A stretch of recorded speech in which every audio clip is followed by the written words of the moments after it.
Yep. Once again, very good morning and thanks for joining. Okay. Yeah. You can continue. Meanwhile, let's open everything. Okay. So I neither want to share your feedback sessions.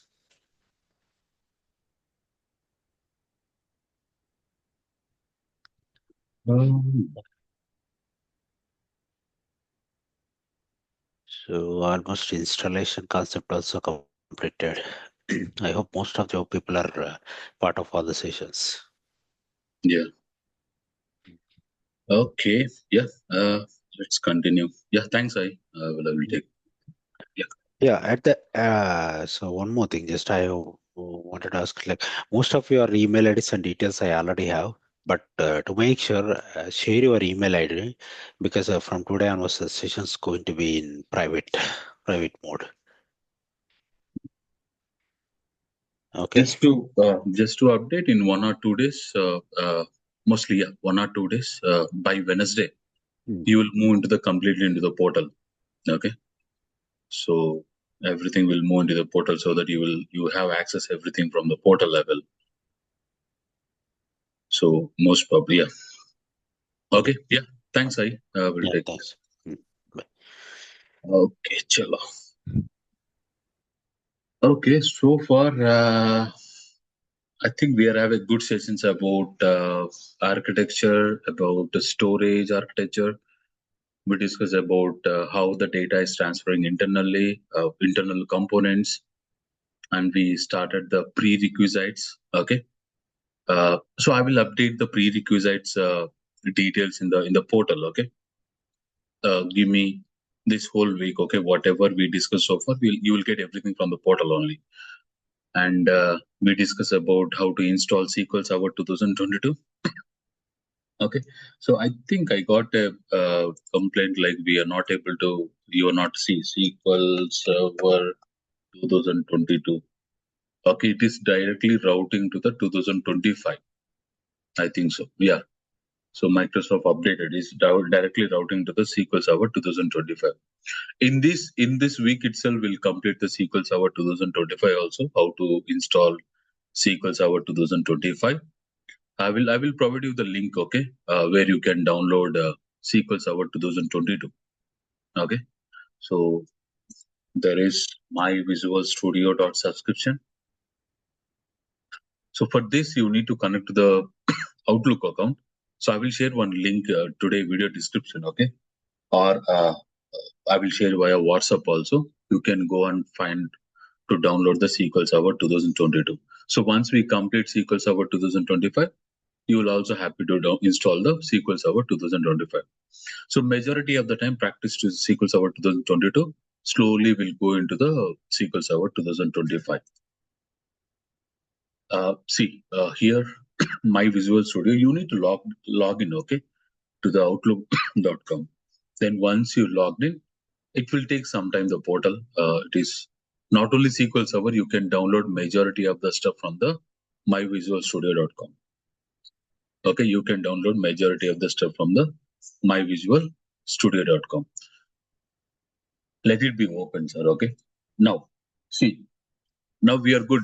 So today mostly we'll collect how many people completed the SQL installation, how many people are still behind the SQL installation. Okay, so that we are trying to help them to install the SQL Server majority of the time in the local server. And today, in the evening, okay, or the evening, we'll try to create the VMs and we'll try to deploy the infrastructure. Okay, today, what we will do, today we'll create the VMs and we'll try to deploy the infrastructure. Okay, like Active Directory, firewalls, desks, everything we'll do by today. Then tomorrow we'll install the SQL Server on top of the Azure infrastructure. Then we'll practice on-prem infrastructure also. In this week itself, you will get to know how to install SQL Server in on-prem and how to install SQL Server in cloud. Not only graphical user interface installation, we already good discussion in the graphical GUI. We'll go different method also while we are installing SQL Server. Okay, so you will get GUI, you will get command line, you will get PowerShell. how to install SQL Server using PowerShell, how to install SQL Server using command line, how to install SQL Server using GUI. 3 techniques we'll discuss. Now, okay, so far that's what we had a good sessions. Now we are going to little technical part from today onwards. Okay, so from today onwards we are going for technical, all the technical concepts. Now whatever we are discussing, each and every concept is very important. Each and every concept is very important. The first concept we are discussing as part of this next 3 sessions is, one is recovery models. Okay, first DB creation, DB database, okay, creation, database creation, recovery model, okay, backups and backups and restores. Okay, so these are the 3 most important concepts we are going to discuss in next 4 sessions. Okay, so we'll discuss these 4 concepts in next 4 sessions. Recovery model is theoretically very important, and practically it's just take the 2 to 3 seconds. Practically is very easy, sir. Theoretically you should understand a lot. Backups plays one of the major role for entire database administrators, and restores will also plays one of the major role, because in case if suddenly happen or crashes, how you can recover the data. So how you will recover the data with help of backups, how many types of backups. So we are going to discuss much about the backups, much about the restores, and also recovery phase. Recovery phase. So this is also one of the important concepts. So we are not discussing that much about the recovery phase, but how much good stuff you need about the recovery phase, that much we'll discuss, and we'll talk again in the advanced level. Again, we'll talk in the advanced level. So DB creation, recovery models, backups, and restores, and recovery phase. Almost your base concepts will be done.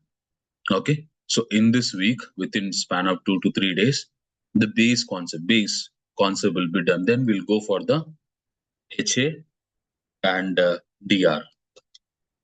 We'll start the high availability and disaster recovery. First, we'll talk about RTO, okay, RPO, and the first high availability we'll talk is log shipping,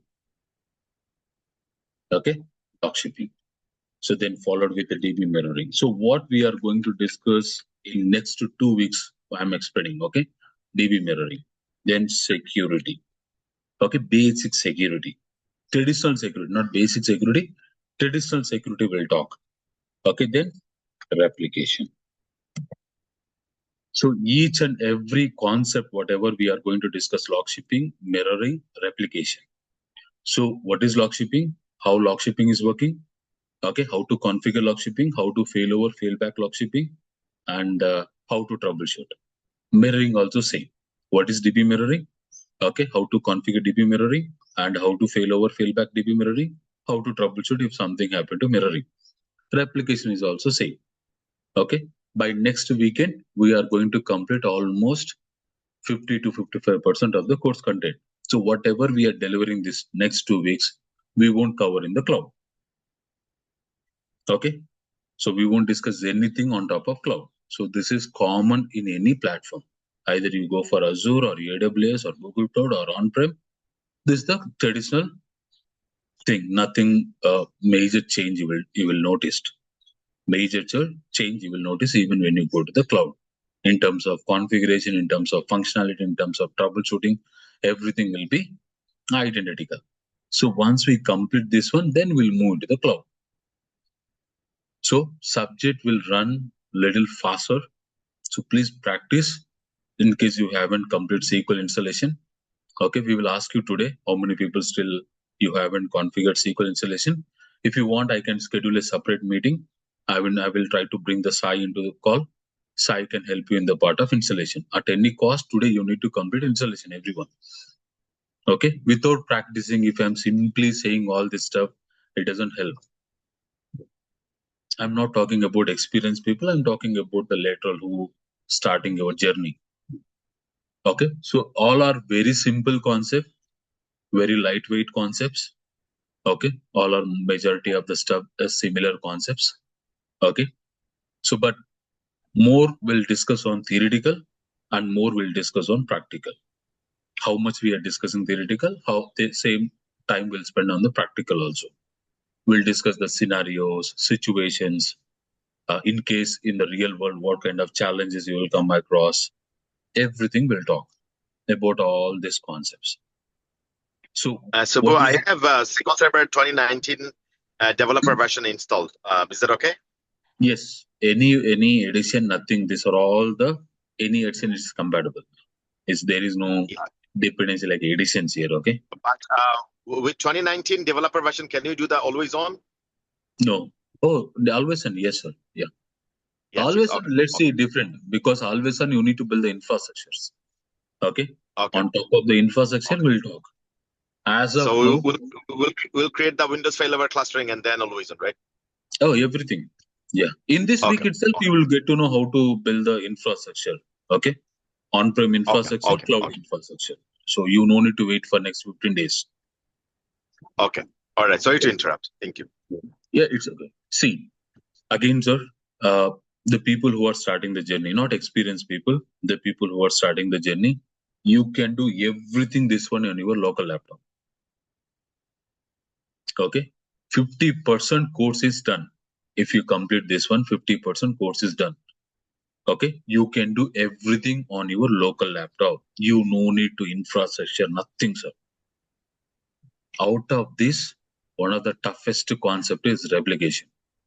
Very tough, very complicated. Okay. And very important concept also. Very out of all this, very important concept is replication. We are going to spend good amount of time and we are trying to bring the good amount of troubleshooting also. Okay. Because Sai will drive the replication and he is a very expert in replication. So we are giving opportunity to Sai also. Okay. Sai is very good at replication. So we'll try to involve the Sai as part of replication. Okay, and I will also had a session. I will also take the sessions, but Sai will also come into the call to drive the replication troubleshooting. So please practice as every day, every concept. So these are all the lightweight concepts. Of course, these are also lightweight. Only replication is little tricky concept, a little important, very important in terms of troubleshooting is very important. Majority of the people will confuse. And if we go for interview also, if someone is asking replication, definitely we'll get nervous. Okay, but we'll make so simplified replication, and we'll talk more on command line replication. So Sai can drive more on command line replication. So once you are becoming strong in the traditional GUI configuration, we'll go for command line installation also. So command line is very easy. A lot of troubleshooting on replication. We need to learn the troubleshoot. Oh yeah, that's what. Side. Yeah, because Sai is having majority of the servers are part of replication only. Okay, every day, every 2 days, 3 days, he's when I call him, he's telling that I am working with the replication troubleshooting. I am working with. I also get shocked. What you are doing with the replication? Okay, so that's the reason we are giving opportunity to the Sai only. Let's drive the replication. He's very good. And on top of that, I will also take one massive, a powerful session on replication. Okay, a very good session. We'll go deeper and deeper about that session. Okay. Yeah. So majority of the time next week we'll spend more time on the replication. Okay. Almost 5 days we'll spend on the replications. Rest, these are all 1 or 2 days. 1 or 2 days is fine. Not that much log shipping or mirroring or HADR or security, traditional security. Not that much time. We don't need to. Mirroring is already deprecated, right? Aren't you doing mirroring on 2019 server? Mirroring? I think mirroring. Yeah. See, deplicated, not deplicated. Okay, it's not deplicated. Okay, to understand always on, mirroring is the mandate. See, the people who are starting the journey, the people especially who are starting the journey, We if cannot you practice mirroring on 2019 or 2016. It has to be 28 R2 or right for no, you mirroring. can use it officially, not Microsoft duplicated. You can use it. You can configure in the even 2022 also. You can configure. Oh, Okay, okay. majority of Oh, time we are not going for mirroring. We are going for always oh yeah. Sure. on. Okay, yeah, that's it. What we are going to discuss.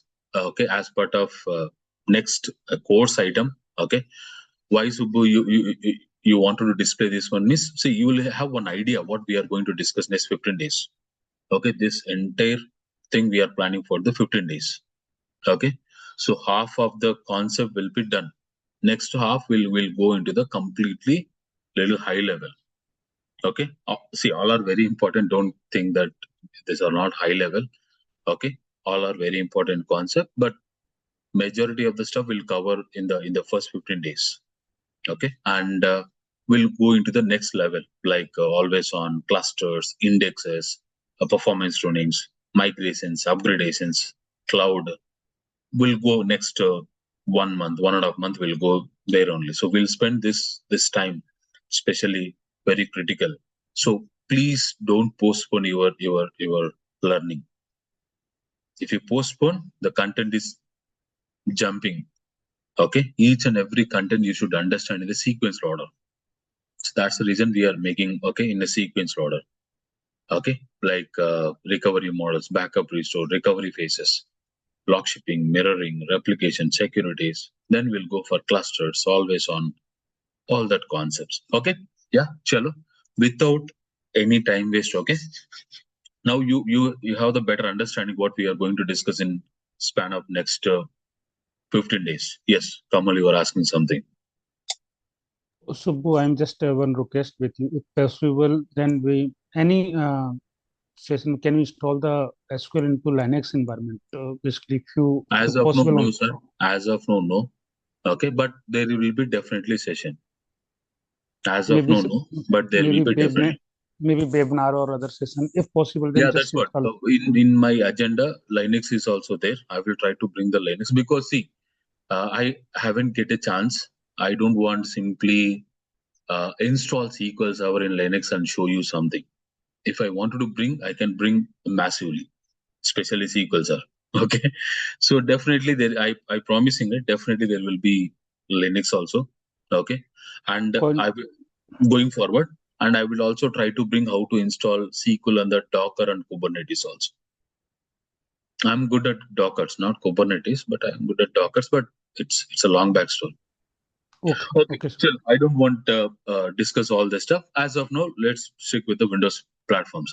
Now, first thing, okay, first content we are discussing is, see, once you install, see, installation is not done. Okay, don't think that installation is done. Subbu, no, we discuss only the prerequisites. What is the post installation steps? Also very important, right? Once you install the SQL Server, our job is done. No, post configuration is also very important. So as of now, we are not discussing the post installation steps. We just discuss about the basic pre-installation. That too basic only. Means majority of the things are good, whatever we discuss, but still we need to enhance the basic also prerequisites. See, pre, post, very important. Before you install, what are the things you will take care? After install, what are the things you will take care? So this I will plan a separate session, sir. This time. Okay, this time I will plan a separate session in the advanced level. Okay, that is a one additional session you are getting. What is the best practice you will follow, especially for SQL Server in terms of installation? Okay, now without further delay, okay, let's go for our concepts. See, once you install SQL Server, once you install SSMS, what is our job, Subbu? Okay, now see, you need to connect to the SQL Server.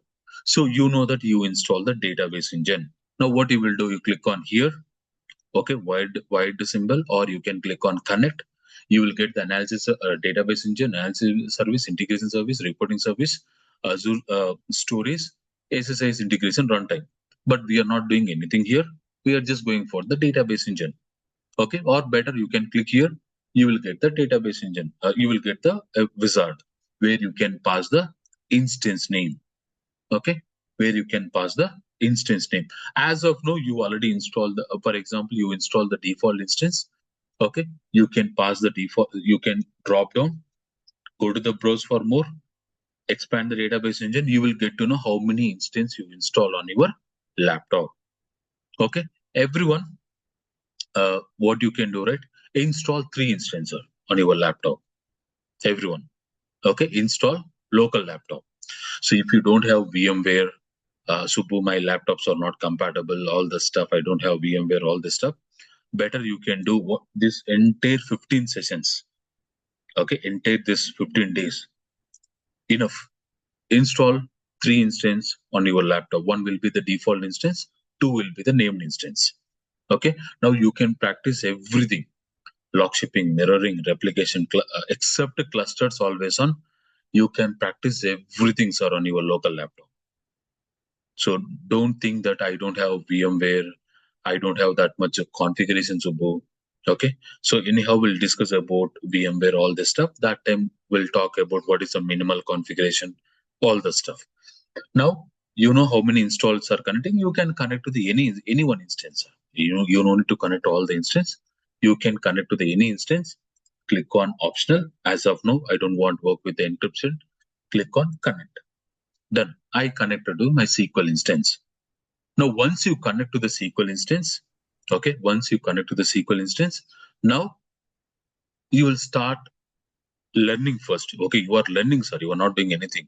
So you are having databases, security, server objects, replication, always on, and you are having a policy management, resource governors, extended events, okay, maintenance plans, error logs, integration service catalog, SQL Server agents, X event profiler. There are a lot of objects are there. There are a lot of objects are there. But before I go into all that concept, the first concept we are going to discuss is the database.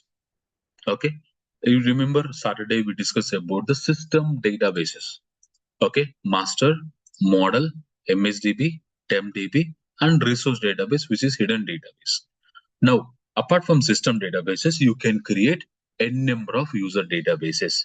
N number of user databases. Okay, n number of user databases you can create. So now, for example, if you wanted to create a database, see, without creating database, you can't do anything in the SQL. Because what you will do, sir, without database, what you will do with the system databases? I won't touch the system databases, sir, to store my data. I will create my own database. Then I will grant the permission to so and so apps team, developers, testers, end users, all that one, and they can accessing the database. They can start accessing the database. The first thing is I need to know how to create a database. User database.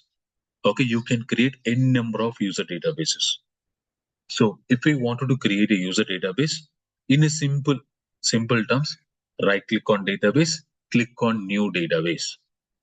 In any database management system, once you install the engine, you need to create the database. Without a database, no one can do anything on that engine. On that database only, you can do many things, sir, basically. So first you need to create a database. So if I get a chance to create a database, okay, the important points here, very, very important. See, the important things is, so what is your database name? For example, DB1, okay, DB1. So application team will provide the database name. You should not provide any names or random like DB1, DB2, all this one. Okay, definitely apps team will provide the, who is our primary contact, sir? Make it crystal clear on your mind. Who is our primary contact? Not your client. Application team. Who is our contact? Apps team. Apps team is our primary contact. So apps team will provide the DB name. Once you provide the DB name, now you'll go and create the database name. So database name and owner. Who is the owner for this database? One of the best practice in entire SQL Server is SA as a owner. Make sure that always your database owner should be SA only. Okay. Is it getting everyone? Whenever you are creating any database, okay, in any platform, not a production, development, test, anywhere, sir. If you are creating a database in SQL Server, the owner should be SA. Owner should be SA. That is one of the best practice you should follow. One of the best practice you should follow. Even you disable the SA account. Okay, see, my SA account is disabled. It's not enabled. Currently, it is in the into button, means it is disabled. Even you disable SA, your owner should be SA only. You should not make any, majority of the time, no one should be the owner. You are the only, sorry, SA should be the owner.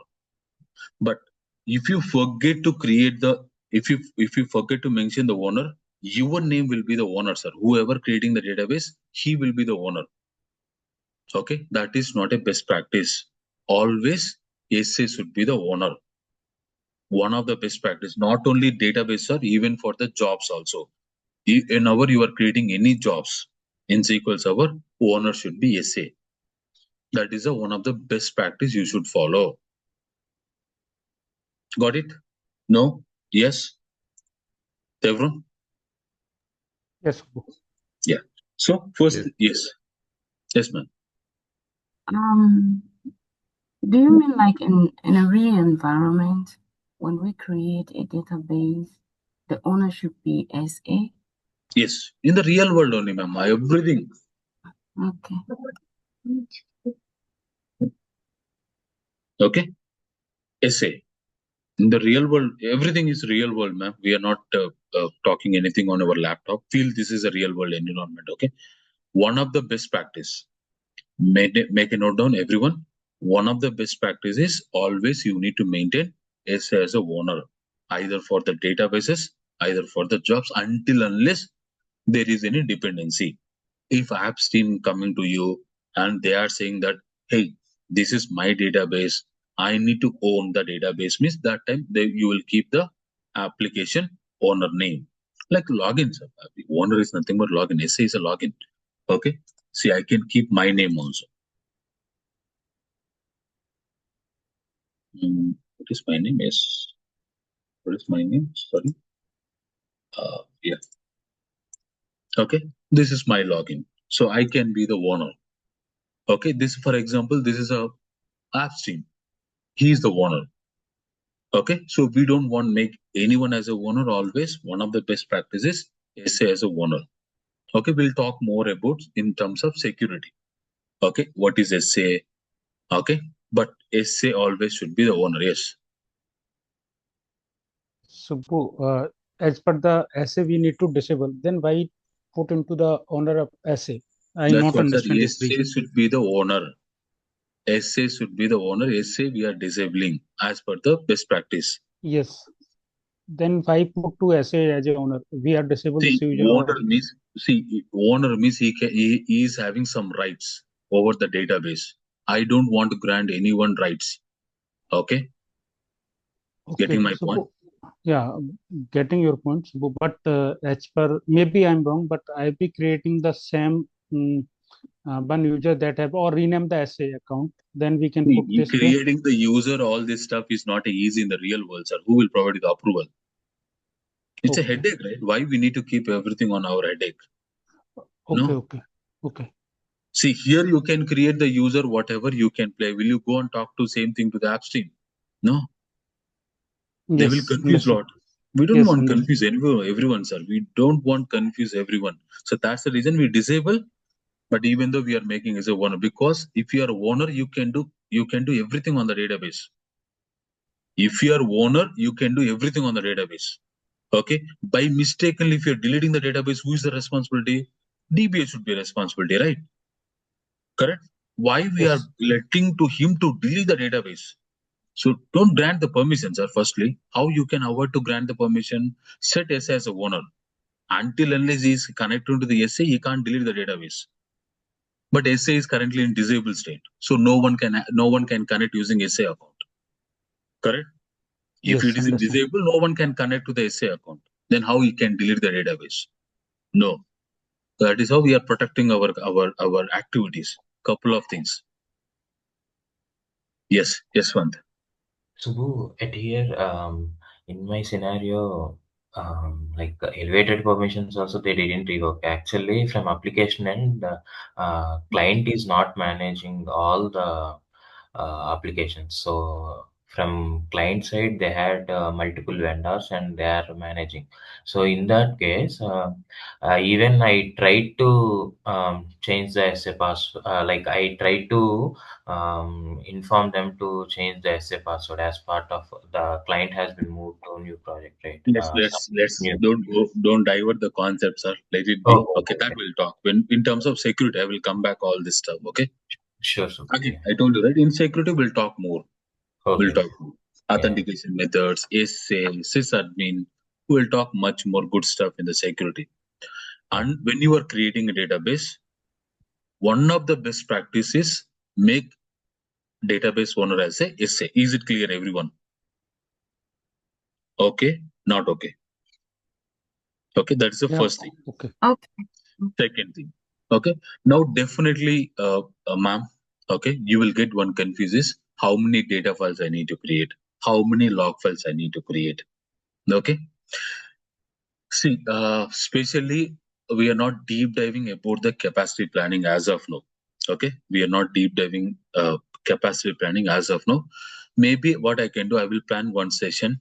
Okay, very good session, so that the experienced people can understand what is the capacity planning.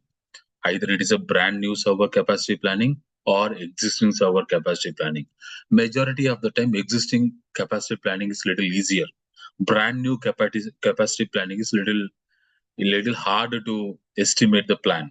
Okay, but if it is existing server, easily you can do the capacity planning. Means how much size I need to keep, how much auto growth I need to keep, how many files I need to create. All this little high level. We are not going that much high level as of now. Let's understand the basic stuff. When you are going to create a database, by default, you will get two files. One is a data file, one is a log file. Default, when you are creating a database, how your model database looks like. Okay, Subbu, only one MDF file, only one LDF file it will create. No, sir. How you configure model database. Okay, how you configure model database means how many MDF files are there, how many LDF files are there, model database. Same how your newly creating database also will create. Same how your newly creating database also looks like same. That is the first thing. As of now, don't think that much high level, sir. Let's think when you are going to create a database, by default, two files will be created. One is data file, one is log file. If you want, you can create multiple data files, means multiple files, and you can map this as a log file. Sorry. Okay, this as a log file, or this as you can keep as a file system. Okay. Okay, fine. So see, you are having two log files, one file stream data file. So here you are having one is data file, one is log file, one is file stream. I told you, right, when you are installing SQL Server, there is a concept called file stream. Okay, if you are installing file stream and if you wanted to use the file stream database, then you need to dedicatedly create a file with the file stream only. Okay, so that it is having capability to store the images, test documents, LOB kind of stuff, large binary objects, if you want. So I'm not talking about the file stream. Let's focus only on the data file and log file. So if you wanted to create a data file, you can go for raw data. If you wanted to create a log file, you can choose a log. Okay, majority of the time in the real world, you will create only one log file. You never create multiple log files in the real world. Only one log file is enough, sir. Okay, but data files, it will differs. Maybe you can create one data file, two data files, three data files, 10 data files, 15 data files, 20 data files. It depends on your requirement. You can create as many as data files, but log files should be only one. One is fine. Okay, one is fine. Log file, only one is fine, sir. It's not like a data file. Log file, what is log file, sir? Log file will store only change information. Whatever the changes you are making, only those changes will be logged in the log file. Later on, that will be deleted automatically. Log is reusing every time, sir. So you no need that many log files like a data files. Only one log file is fine. Only one log file is fine. But data files, you can create many, sir. Depends on your DB capacity, depends on how you are wanted to improve the performance.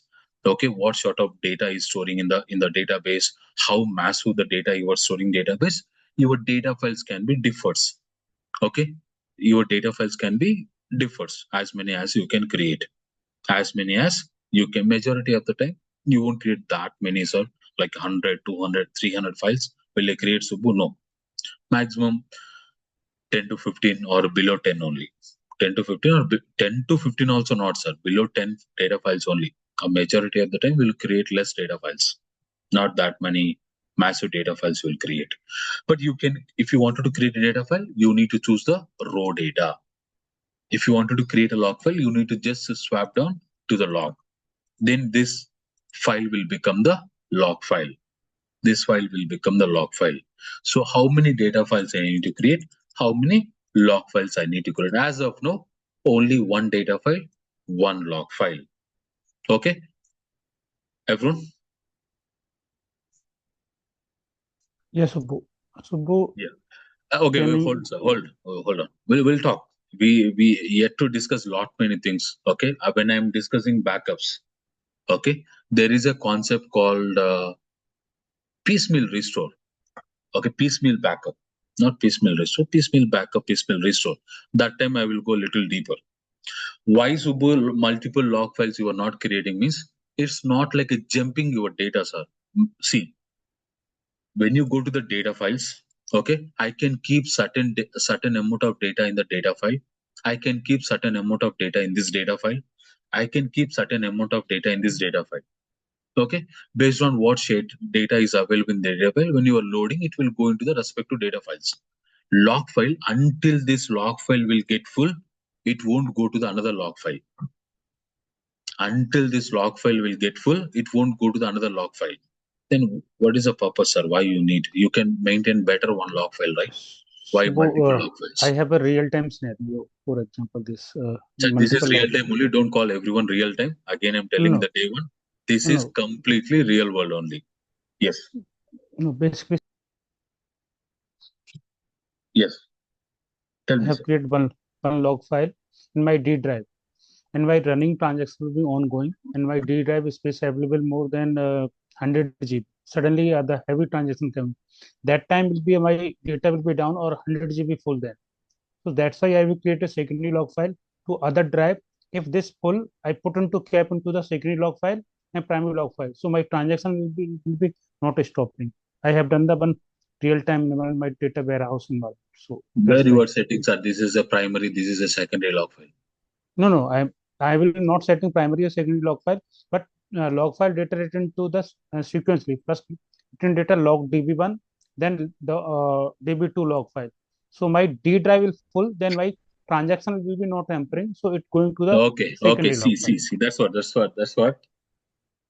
In a traditional way, I'm training you. Okay. I'm not making troubleshooting. When we are talking log file troubleshooting, that time we'll talk, sir. In it traditionally, you no need to maintain multiple log files. You should not sir. You won't maintain, sir, basically.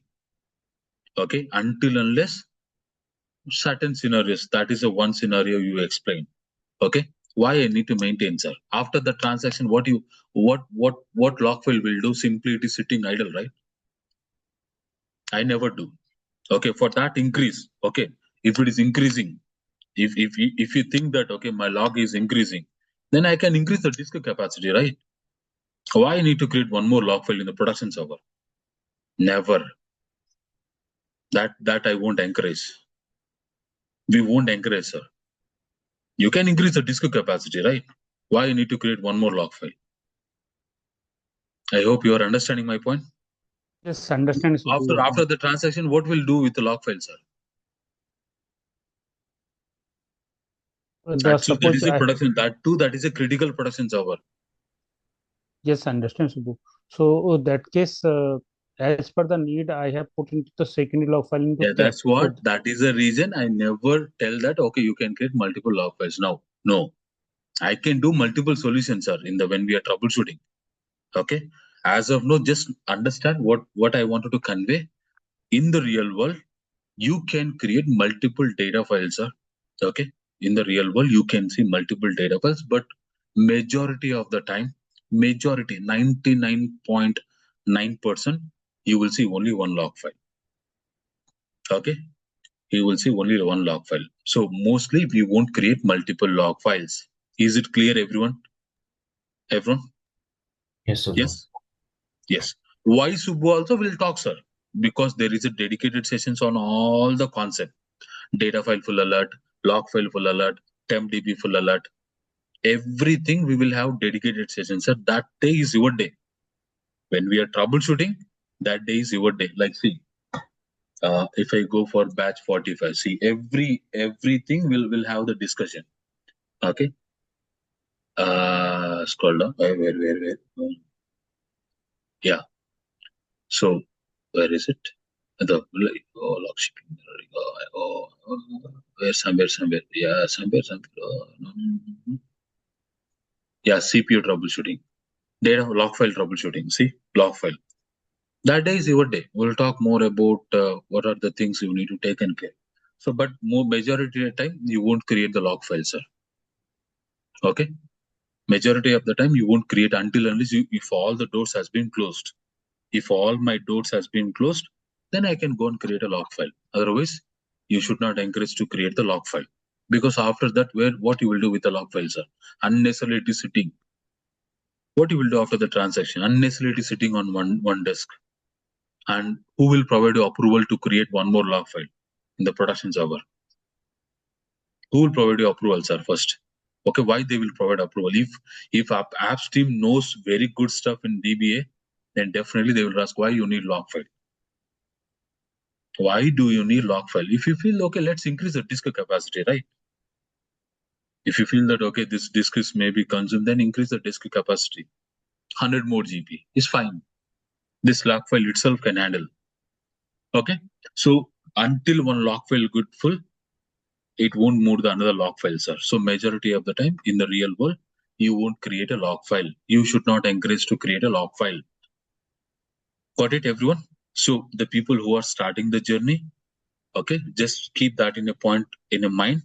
We should not encourage to create multiple log files. Only one log file is enough. Okay. Now, data files as many as sir you want. Okay, because to improve the performance. Why Subbu I will create those many data files, Subbu, means obviously ultimately you need to improve the performance. Okay, I can keep some amount of data in one data file. I can keep some amount of data in one more data file. So that is too much technical, sir. You can't understand right away. We'll talk slowly. Okay, that time you will understand. No, okay. One data file, one log file. Next thing. Okay, so if you want to create a data file, raw data. If you wanted to create a log file is very important. Now, initial size, auto growth size. This is two parameters which are very important. Before that, where you wanted to keep your data files, where you wanted to keep your log files. Okay. See, in general, when you are installing SQL Server, you already specified the file location, right? Agree, not agree? In general, while you are installing SQL Server, you already specified where my data files need to go, where my log files need to go, where my backups need to go, okay, where my tempdb need to go. You already specified the file location. By default, when you are creating a database, that will go into that location only. Data files will go for data drive, log files will go for log drive, backups will go for backup drive, tempdb will go for temp drive. Okay, you no need to specify anything until unless if you wanted to change this location. Okay, I don't want to keep in this disk. I wanted to create a separate disk. Then happily you can change it, sir. Otherwise, being you already specified where my data files need to go, where my log files need to go, by default, that will go to that location only. Got it? Yes, Okay, don't think that okay, if I don't have space, all the stuff in the beginning. Okay, you are having enough space. It is a brand new server. It's a brand new server. There is no space chunk. Okay, there is no space chunk enough having. You are creating a dummy database. You are creating a database, sir. You no need to think, okay, if I'm having space, all the stuff in the beginning. Let it be diskful alerts. When we are discussing disk, I will talk about there. Okay, so while you are installing SQL Server, you already specified so and so location, my data files need to go, so and so location, my log files need to go. That will pick automatically. Yep, got it, everyone? Yes, Subbu. Subbu, for file stream data also, like No file streams are there is a separate session. See, file stream is a okay, separate concept. A okay, separate okay, concept because I can encourage to create a separate disk for file stream. okay. Okay, And separate also, file. if the file stream file is there, do we need Exclude file to stream, sir, enable? please. No. Exclude the file stream as of now. Sorry. Okay, Ex we'll talk separately. okay. See, this is our traditional database, not file stream database. This is our traditional database, not file stream database. Okay, in the traditional database, majority of the times, 90% you will give traditional databases only. Only 5 to 10% you will create the file stream databases. Okay, so we are not worrying about file stream. Go for traditional. So one data file, one log file.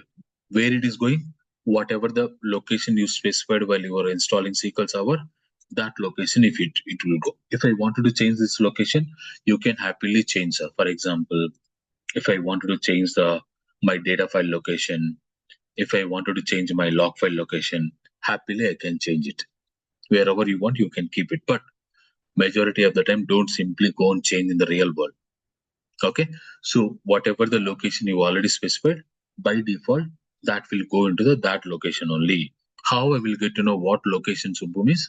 If you go to the instance property, okay, if you go to the database settings, data file location is this, log file location is this. Data file location is this, log file location is this. So by default, it will go into that location only. Okay, it will go into that location only. Don't change it.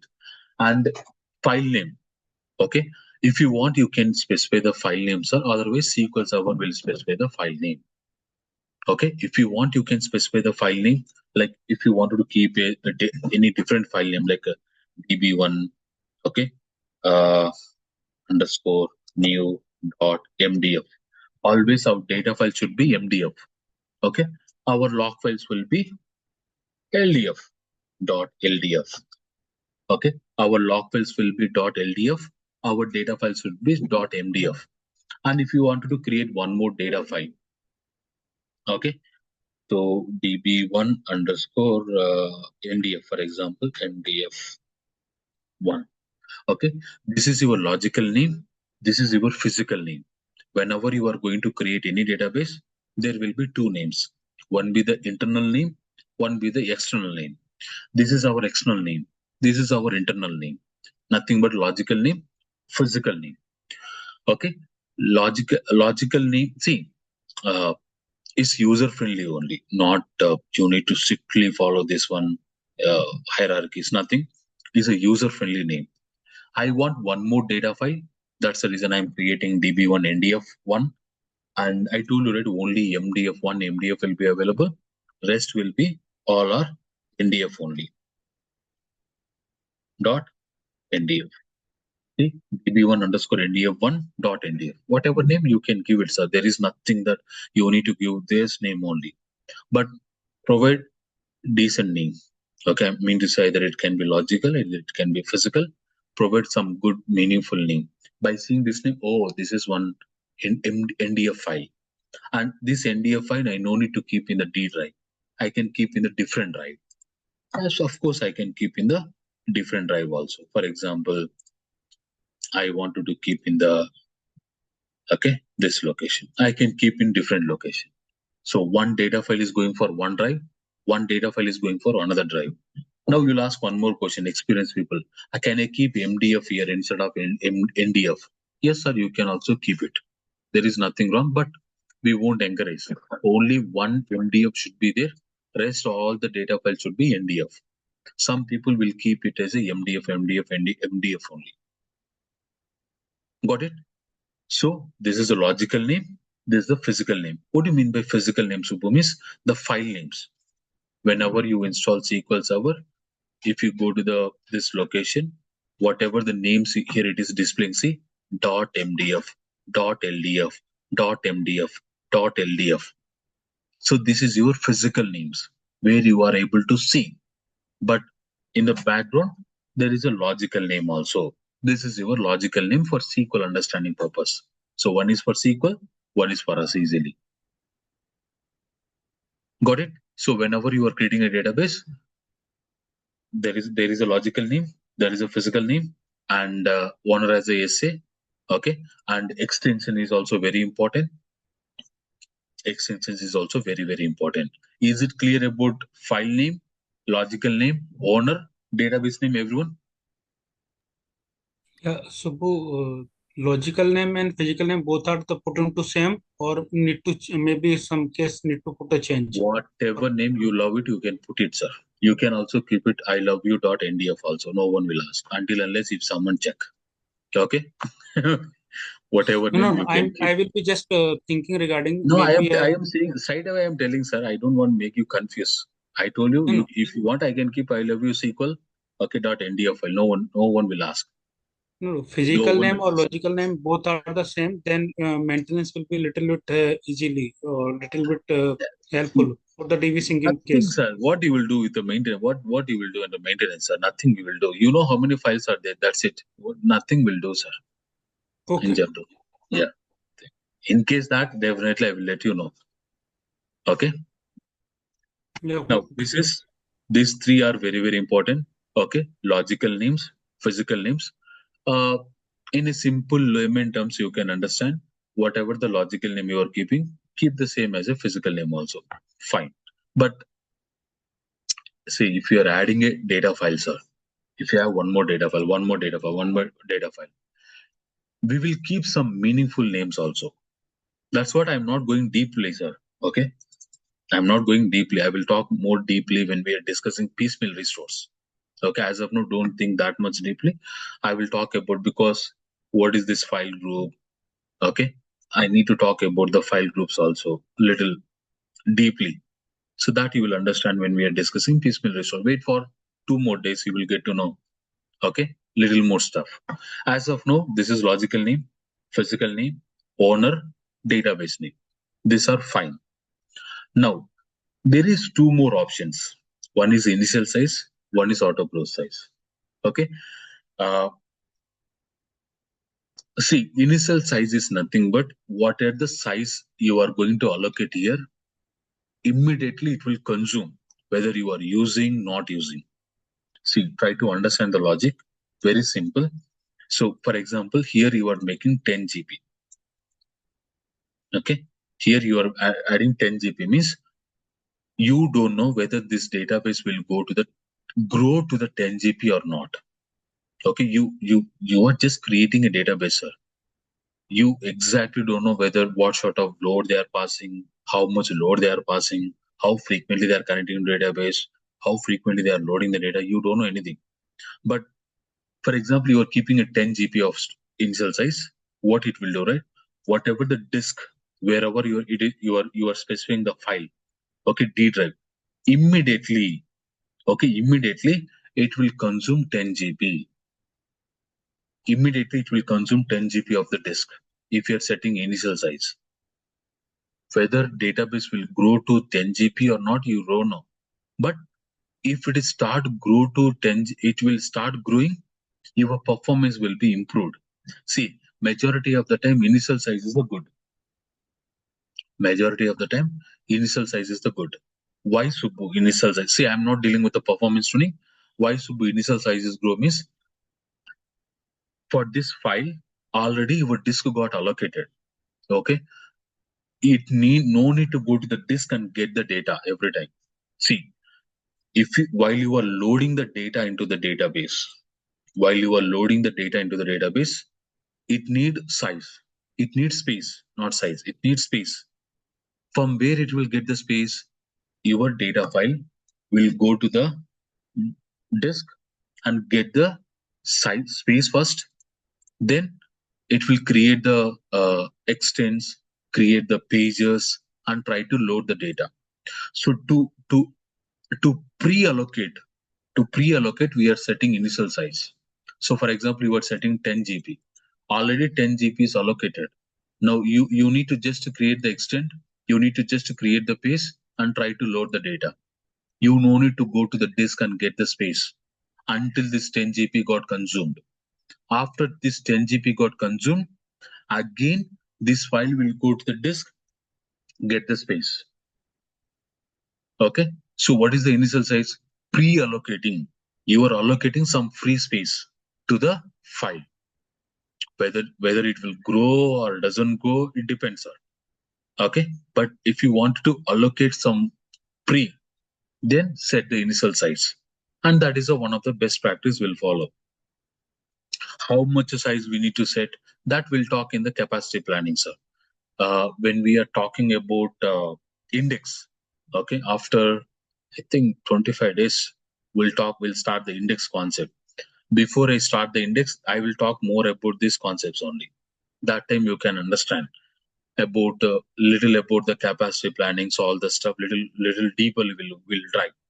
As of now, don't think how much I need to keep that one, this one. Okay. So what do you mean by initial size? Pre-allocating. Okay, pre-allocating. You are just pre-allocating space to the file. Now, post-allocated. Okay, see, now there is a concept called auto growth. There is a concept called auto growth. I will take one session, sir, about the initial size auto growth, and I will give you some formulas, calculations. See, the experienced people are having a lot of mindset, right? For them, I will provide you. Let's see how much deep dive will go later on. See, auto growth is also very important. Means how much this file can grow. If you want, you can set the restriction.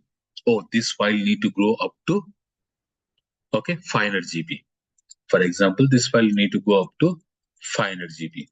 Now you are setting a restriction, or you can set the unlimited. You can set the unlimited, means as much as my disk is contained, that much it will store.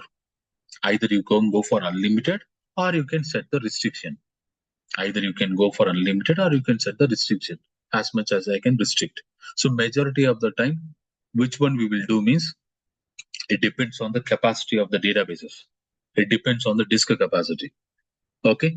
So don't think that much level whether we will restrict or will keep unlimited, what is initial size, what is auto size, all the stuff. Okay. Now see, for example, you are setting initial size to 10 GB. Okay. Now you set 50 GB this file size. Okay, you restricted. You are having 500 GB in the disk. Okay, you are having 500 GB and you are keeping 50 GB this database size. Okay, it can grow up to 50 GB. And now out of 50 GB, 10 GB you already pre-allocated to the disk, pre-allocated to the file. Now once this 10 GB got completed, it will verify the auto growth also. It will verify the auto growth, how much, whether you set any restriction or whether you are having some space. Now after 10 GB, oh, you are having up to 50 GB, this database can grow because you restricted, you not set unlimited. If you set unlimited, nothing to worry, sir. You set restriction, you are telling that only 50 GB. Now, once this 10 GB got completed, it will verify there are two types. One is percentage, one is MB. Okay. Mostly in the real world, we won't choose percentage. That is not a best practice. Always we'll choose the MBs. Okay, MB. Okay, we don't want make more calculations to get the space from the disk.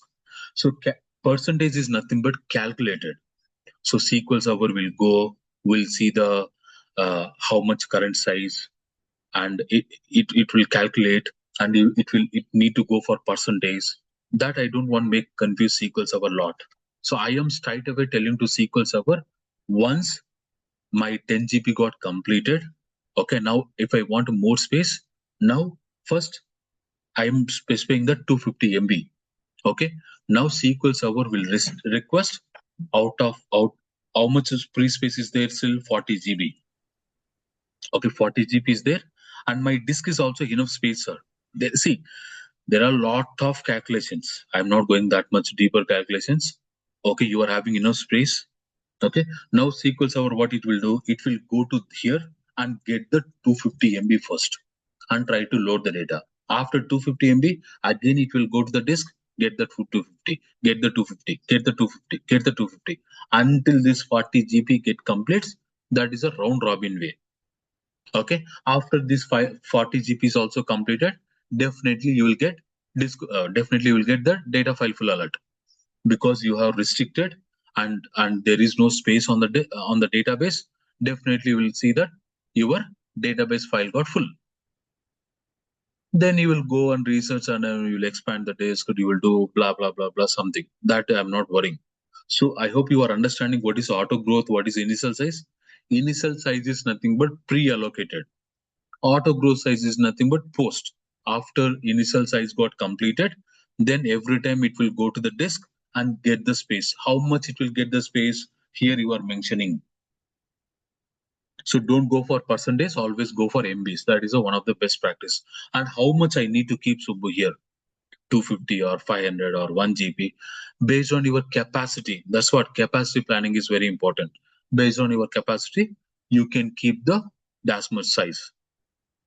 See, if your project is not having the storage issue, okay, if your project is not having the storage issue, you can directly keep 50 GB here itself, or 1 TB here itself.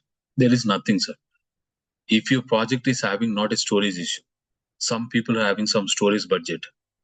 They don't have that much budget to purchase the massive storage. Then the problem will start. See, don't look only the database. You need to look into application point of also, whether they are having budget or not. Sometimes apps team will contact the DBA saying that, hey, Subbu, can you please help me? I don't have budget. Okay, to expand the disk, to expand the file. I don't have. Can you please help me? Then I will start helping them. Okay, to avoid increasing the disk capacity. Okay, within the database, I will do some cleanups, maintenance, and I can bring the space back. There are lots, sir. Again, in the day one itself, will it become strong? No. Okay. What is the initial size? What is the auto growth size? Only understand these two subs, sir. Don't think that how much size I need to keep here, how much size keep. That we'll talk in a little later on. As of now, what you need to think, when I'm creating a database, there is a two options. One is a auto growth, one is a initial size. What is the initial size? Pre-allocation. Pre-allocation. What is the auto growth size? Once you are using the database, it will go and get the space from the disk. Once you use the database, it will go and get the space. So I can set the 50 GB here, right? I can set 500 GB here itself, so that I won't see any performance issue. Okay. Okay, sir. For example, you are setting 500 GB to this database. After setting, no one is using this database. There are other database which is massively using. And our other databases, definitely they will face the space issue, because this disk is having only 1 TB. Out of 1 TB, you set 500 GB only for this file, and you are having 10 more databases, 9 more databases. Out of 10 databases, 9 more other databases also, right? For other 9 databases having only 500 GB, 9 databases having 500 GB. Okay, that is not sufficient, maybe. So simply don't keep initial size, sir. You need to do a lot of research before you judge, like, okay, this much size I need to keep initial size, this much size I need to keep auto growth size. Okay, you need to go and review the review the data. You need to have the monitoring system. You will go and you will verify last month how much data we loaded into the database. For example, last month 15 GB data they loaded. Okay, before that month 10 GB data loaded. Before that month, again 15 GB they loaded. Last 3 months, almost 40 GB of data they loaded. 40 GB, 3 months. For 3 months, they loaded 40 GB data. Okay, then you can estimate, okay, if samely they are loading, okay, for 6 months, 80 GB. Okay, for 6 months, 40 more GB. For 12 months, 120 GB. Okay, for 1 year, 240 GB. 2 years, for 2 years, 240 GB. For 3 years, again what? 360 GB. 500 GB, when it will grow, sir? After 5 years only. Then you are simply allocating initial size 500 GB to the data file. Is it logic anywhere? Is there any logic here? No, right? No, there are multiple things we need to do, sir. Straight away, can I do the capacity planning? No. The experienced people straight away I'm telling, no, you can't do straight away capacity plannings. It's an ongoing process. You need to do a lot of research. You need to collect a lot of data, and you need to make a calculations, aggregations. Then you will come up with the logics. So if I'm doing this one up to next 1 year, I won't face any data file alerts. So now what I can do? I can do capacity planning for 1 year. For 3 months, it is going 40 GB. For 1 year, how much it will grow, sir? Tell me, everyone. For 3 months, it is going 40 GB. For 1 year, how much it will grow? Come on here. 40 into 4. 1.2 GB. 160. 1.2 GB. No, 40 GB, sorry. It's not 40 GB. Okay. 40 GB. 160. 160 GB. 160 GB. 160 GB. Now I can set the 160 GB to the initial size, right? For next one, until this whole year, I won't face any storage trunk for this database. Correct? Yes? No? 160 GB I am here setting. And next what I will do, for next 1 more year, I can go for 250 GB here. 240 GB. 40 GB. 1 year, my performance will be decent. Very good. Next year onwards, no worries. I'm having a space. If I'm having a space, it will get from here. It's fine. That is how you will do, sir. Lot again. This is only one technique we'll use. Bonus. No.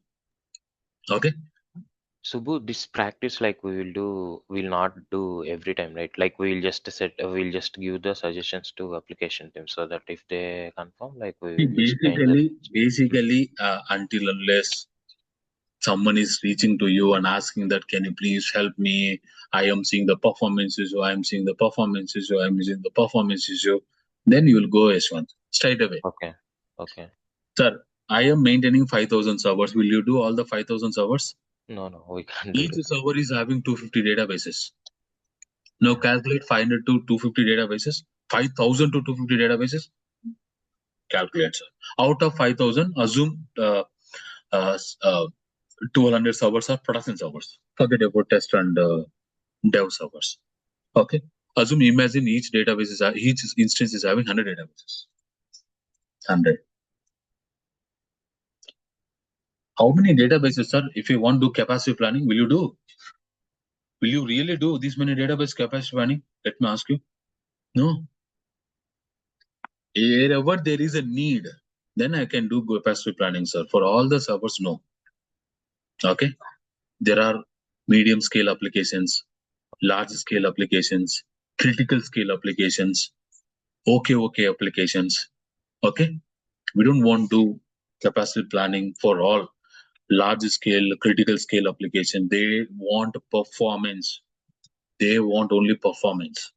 Then definitely we are here to help them. Not for all the servers. Okay. Got it? No, capacity planning is not easy. Okay. I can do within 1 hour, 2 hours, 3 hours, 1 day. No. Maybe it may take a month. It may take a week to do the capacity planning. Got it? Everyone? Yes, sir. Yes. See, by saying this one, I hope you are understanding. Okay. So you need to find some history, right? At least see. Okay. Forget about capacity planning, sir. I don't want to go. Oh, where it is? I cancel this one. Oh, shit. Okay. Now, Roughly high level I'm talking, sir. Okay, when you get a chance to create the database, provide the database name, very important, and make a owner, very important. Okay, make a note, very important. See, don't make spaces, sir. When you are creating any database, don't keep space. That is one of the bad practice, worst practice. Not only database name, folder names, disk names, okay, file names. I don't know why you will keep the space. Okay, space means these are two different names, two different words. Correct? You will face a lot of issue when you are performing certain activities in this database. Even one of our student laptop, when I verified, he is a Azure data engineer. He created the space when he is creating database. I also get shocked. How come, yeah? There's a bare minimum thing we need to as a IT professional, not a DBA, sir. I'm not saying DBA. When you start using your laptops, you need to first thoroughly good at laptops, sir. First, how to open start button, how to open Windows, how to open services, how to open control panel, how to open my computer, how to take RDP. This are bare minimum things everyone must and should aware. Without knowing this one, we are learning a technology and we wanted to do that one, this one. I don't know why. Okay, so please don't make any spaces. Always you can keep underscore. Okay, majority of the time we'll keep the underscore, not hyphen also. We won't keep hyphen also. Underscore is the best. Underscore is the best when if you wanted to keep a two different things, then underscore. Either it can be folder name, drive name, file name, database name. Don't keep the space. If you are keeping the space, not at all the best practice. Not at all. It looks good, sir. Okay, don't do that thing, especially our students. Okay, now initial size, auto close size, we'll talk deeply in the next session. Let it be default, sir. No need to worry. Okay, no need to worry. Let it be default. You are not touching anything. Just click on OK. When you click on OK, it will create the database for us. It will create the database for us. Once you create the database, you can open the new query window. When you open the new query window, now you can do whatever you want. What I will do, Subbu, see, when you expand the database, okay, you can create the tables, views. When you expand the store box, functions, triggers, assembles, rules, synonyms, you can do many things, sir. Not you, developers, apps team, testers, apps, application supports. They will do many things. They will do many things on the database. They will create the tables, views, indexes, all the stuff. They will do massive stuff once you create the database. See, once you create the database, you will grant the permissions. Once you grant the permission, they can do certain activities. What they are doing, Subbu, is they are creating the tables, views, store poser, functions. Like, see, if you go to the sample database, you will see a lot of tables here. See, there are a lot of tables, lots of views, okay, lots of store procs, okay, lots of functions. When you go to the functions, table valued functions, scalar functions, aggregation functions. Will I need to know all these, Subbu, means? No need, sir. You are not developing anything, but you should be aware of the concepts. Oh, this is a store proc. Oh, this is a function. Oh, this is the table. Oh, this is the view. At least you should have that knowledge. Because when you especially working in the performance tuning, when you start working with the performance tuning, what you are tuning, sir? Either you are tuning table, either you are tuning store proc, either you are tuning function, either you are tuning view. What you are tuning, that is very important. See, if you don't know what you are tuning, then how you will troubleshoot, sir? So you need to understand what you are tuning. So that time definitely you need little coding knowledge also. Oh, how the SPs are creating, how the store procs, how the functions are creating, how the select statement is working, how inserts update statements are working.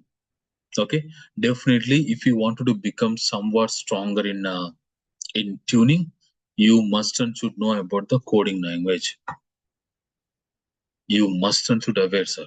Whenever you are having free time, rather than spending here and there, that one, this one, spend some time with the coding. SQL language, like Java, Python, C, C++, .NET, HTML, CSS, Angular, R language. Okay, you are having different language, right? Like say, SQL is also one language. SQL is one language. SQL Server is a language. Like a traditional, SQL is one language. SQL is one language. SQL language is a language. And all the database management system using the SQL as a language.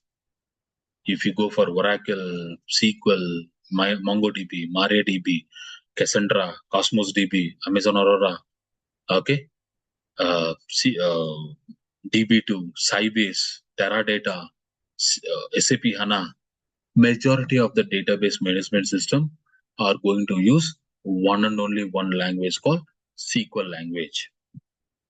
If you are having time and you want to learn something, spend some time with the SQL development. I'm promising you, sir, let's see after that, rather than wasting your valuable time. Majority of the people are not concentrating this one, and they are telling that I wanted to learn this one, that one, this one, that one. Why, sir? You don't need anything. Even you don't need the Postgres, MongoDB also. If you are having enough time to spend time on other data technologies, why can't you spend same time for SQL language? See how your profile looks like then. After that, Mark Subbu what told, after 1 year, 2 years, take some amount, 1 year, 2 years, become strong in the designing SPs, designing the functions, designing the triggers, designing the complex queries. Very easy, sir. It's not like a C++ language. When you compare with C++, when you compare with the C is a little easy. When you compare with the C++, Java is little easy.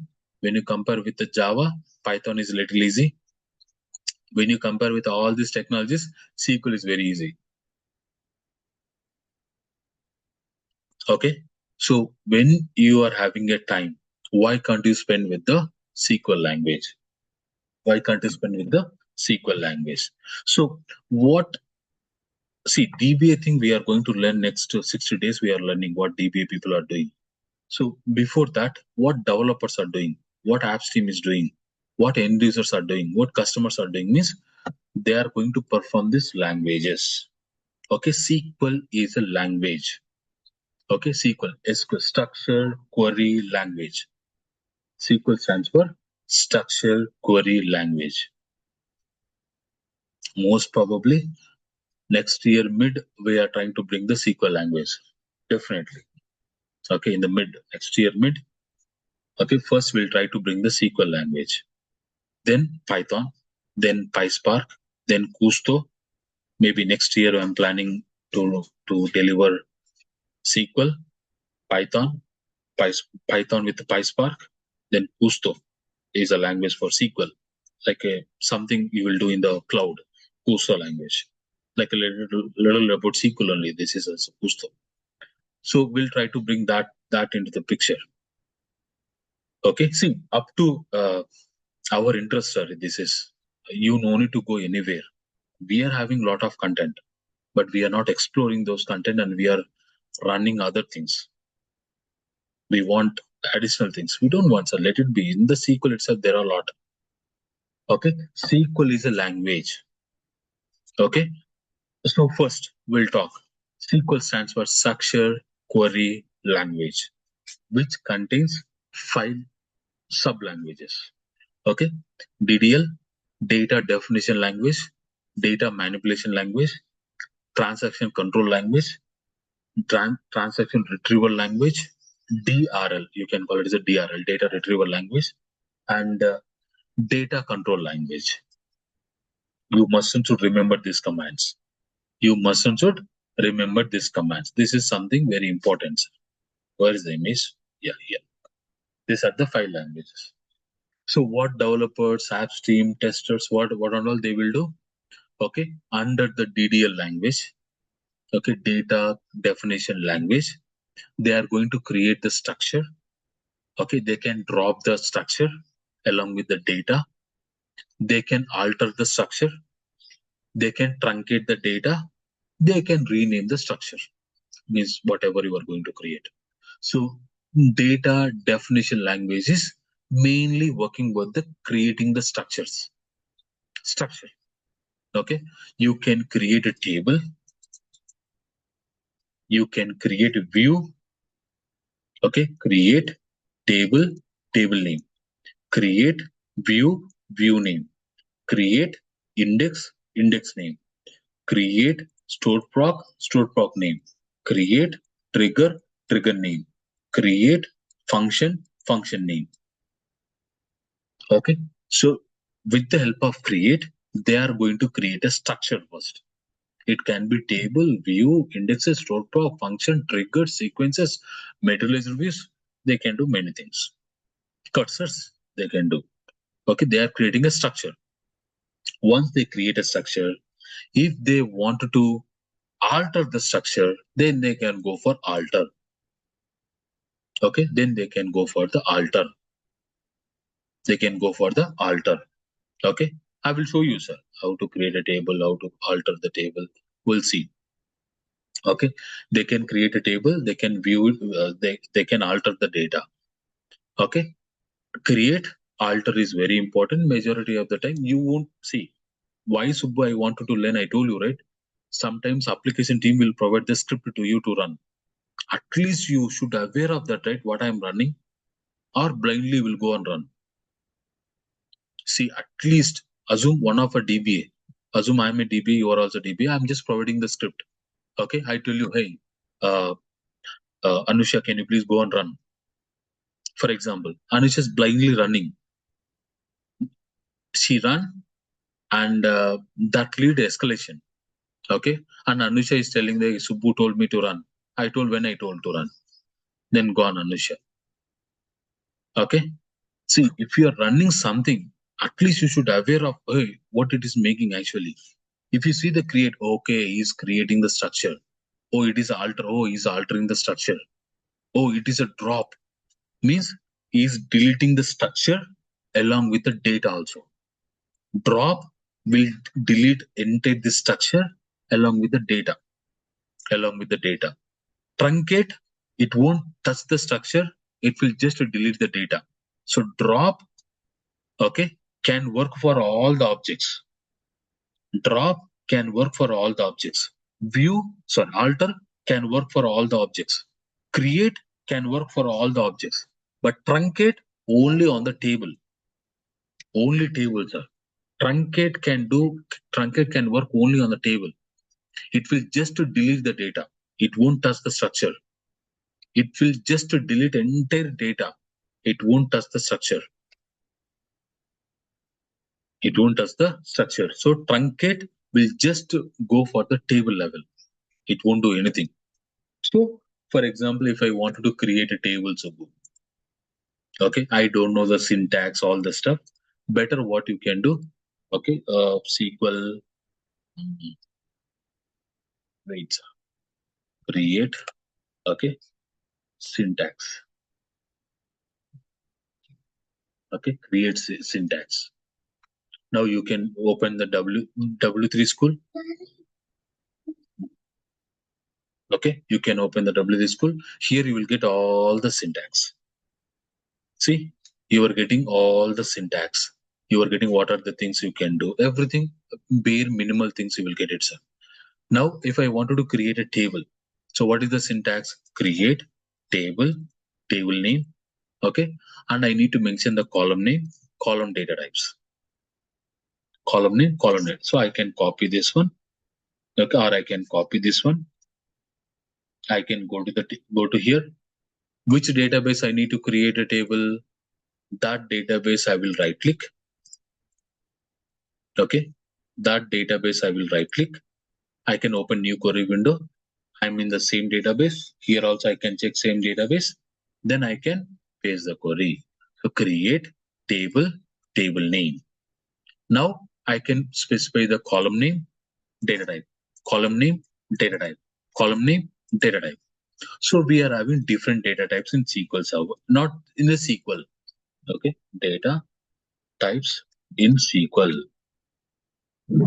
Data types in SQL Server. So we are having different data types like char, varchar, binary, okay, var binary, tiny blob, blob text, text, blob, medium text, medium blob, long text, long LOB, enum, set. So you're having these many data types. Float, double, okay, init, bool, boolean, small init, medium init. So you are having different sizes. Now, who knows means application team knows that what sort of table this is, what sort of table. Wait, sir. We'll go. Okay, wait. After the class, we'll go. Okay, this is the table name. They knows that what is the table, what sort of data they are loading into the table. So, for example, take accounts table. Okay, mostly when you go for account, what will be account number, account ID. So account number is nothing but account ID, account number, minimum amount, maximum amount, account holder name, when account is created. Okay, so everything they will mention the column names, right? So what columns they need to mention, what sort of data,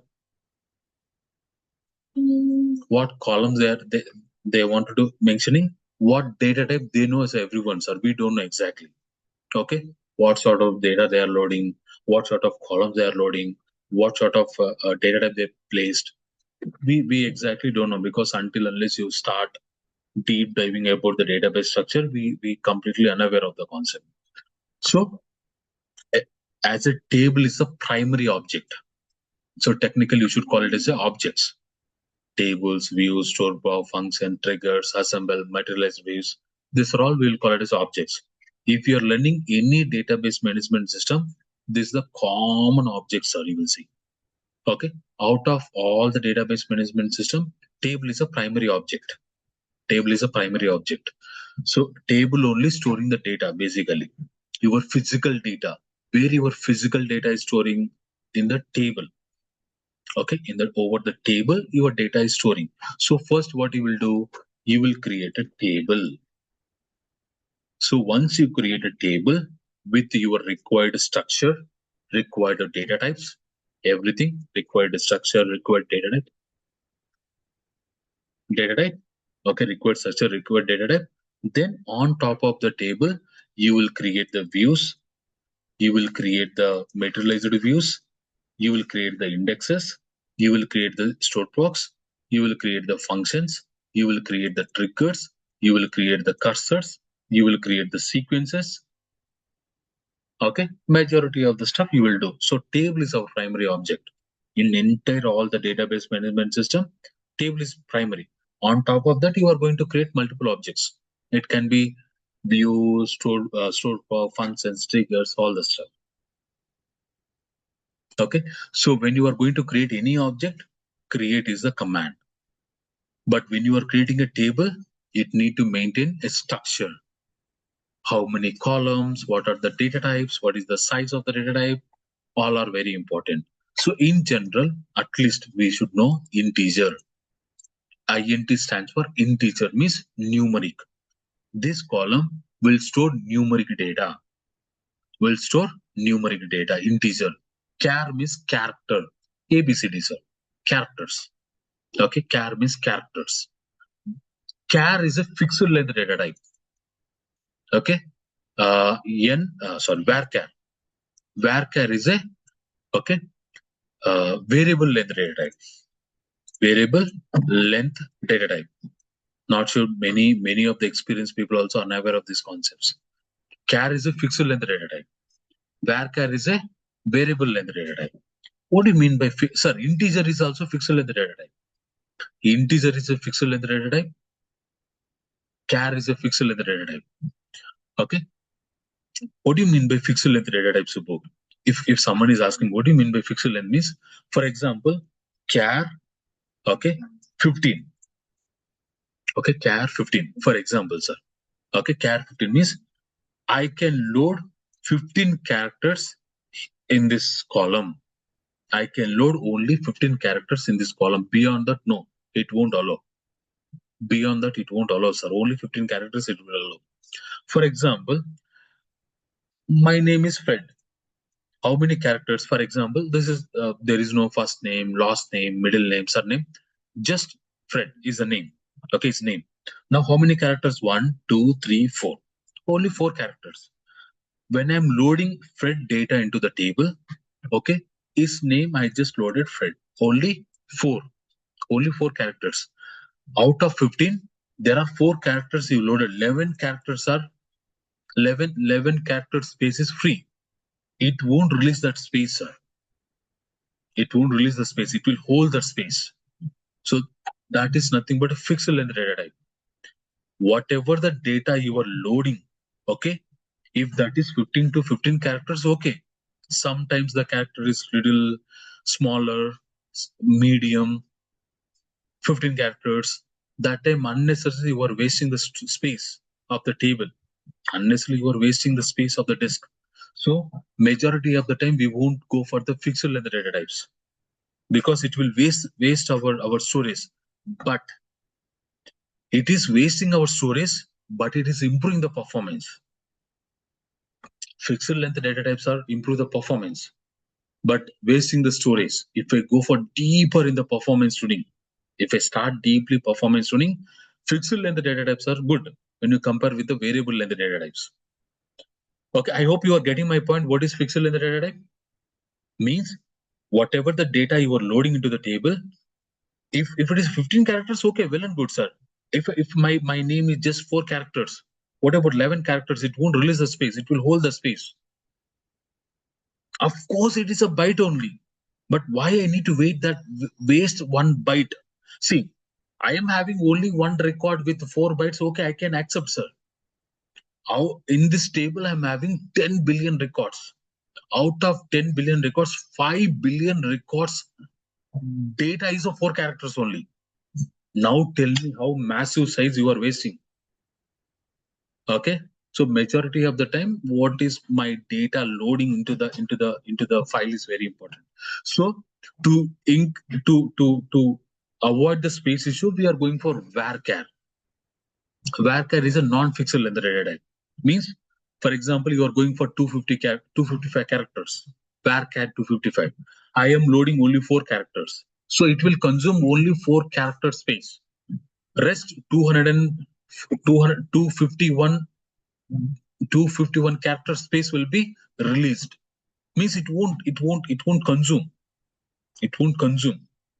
That is how we are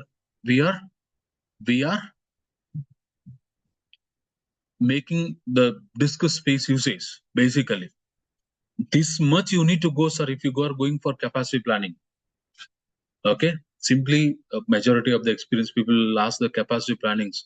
So why Subbu you are not telling me? See, it's not easy. I can't say simply, okay, I can do this one, okay, do that, done that capacity plan. No one, sir. You need to understand the table structure.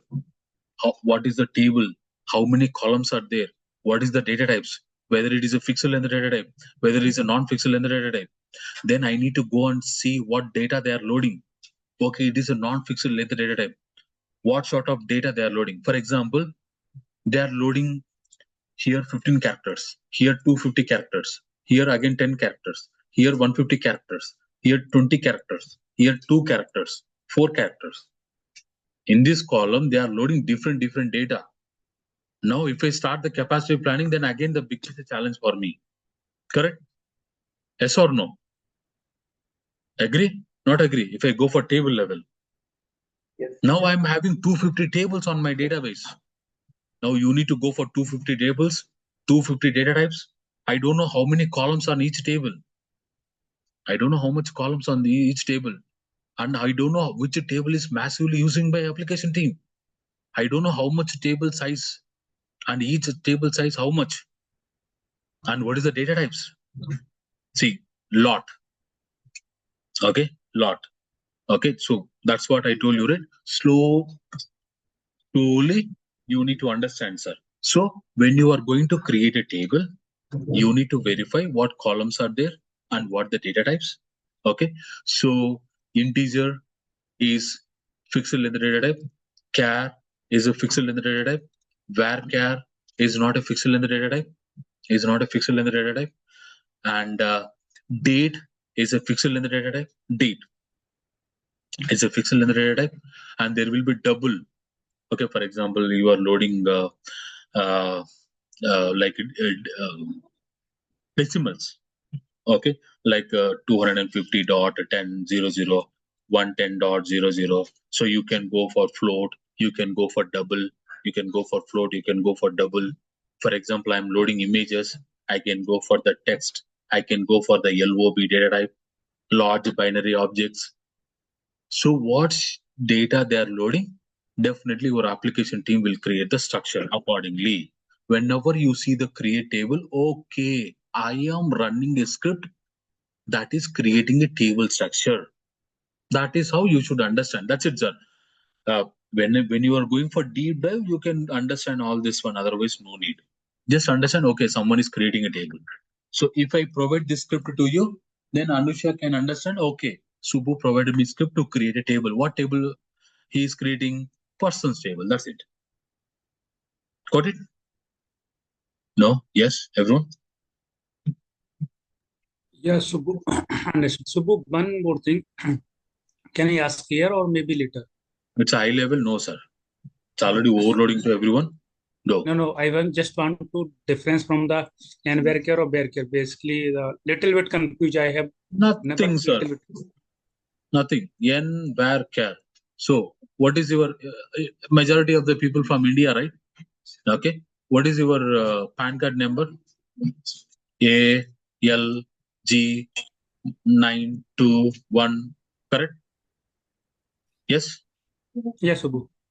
This is having numeric. This is having numeric. This is having character. Correct? N, var, char. Mixture. Combination. Got it? Okay, so this will be a general understanding, but something they ask the why the basic difference in varchar and varchar data type. Sorry. Somebody asked me the what the difference between varchar and varchar. So I That's have what I told explained you. this. Yeah, that's I what have I explained that.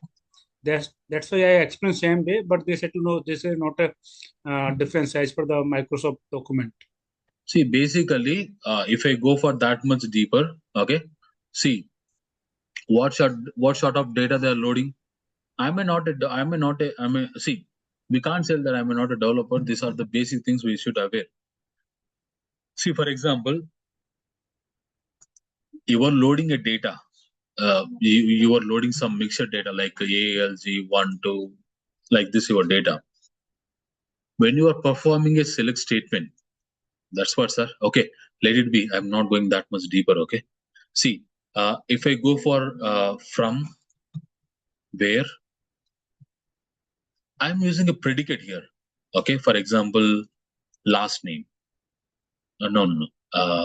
PAN name. Okay, PAN ID, not name. Equal to. There is a mismatch here. See, pneumonia. I can tell now. And again, it will go for. Okay. Not an issue can be explained later. Not an issue. We can't hijack this session. No, no worries. Where is NCAR, where car in people.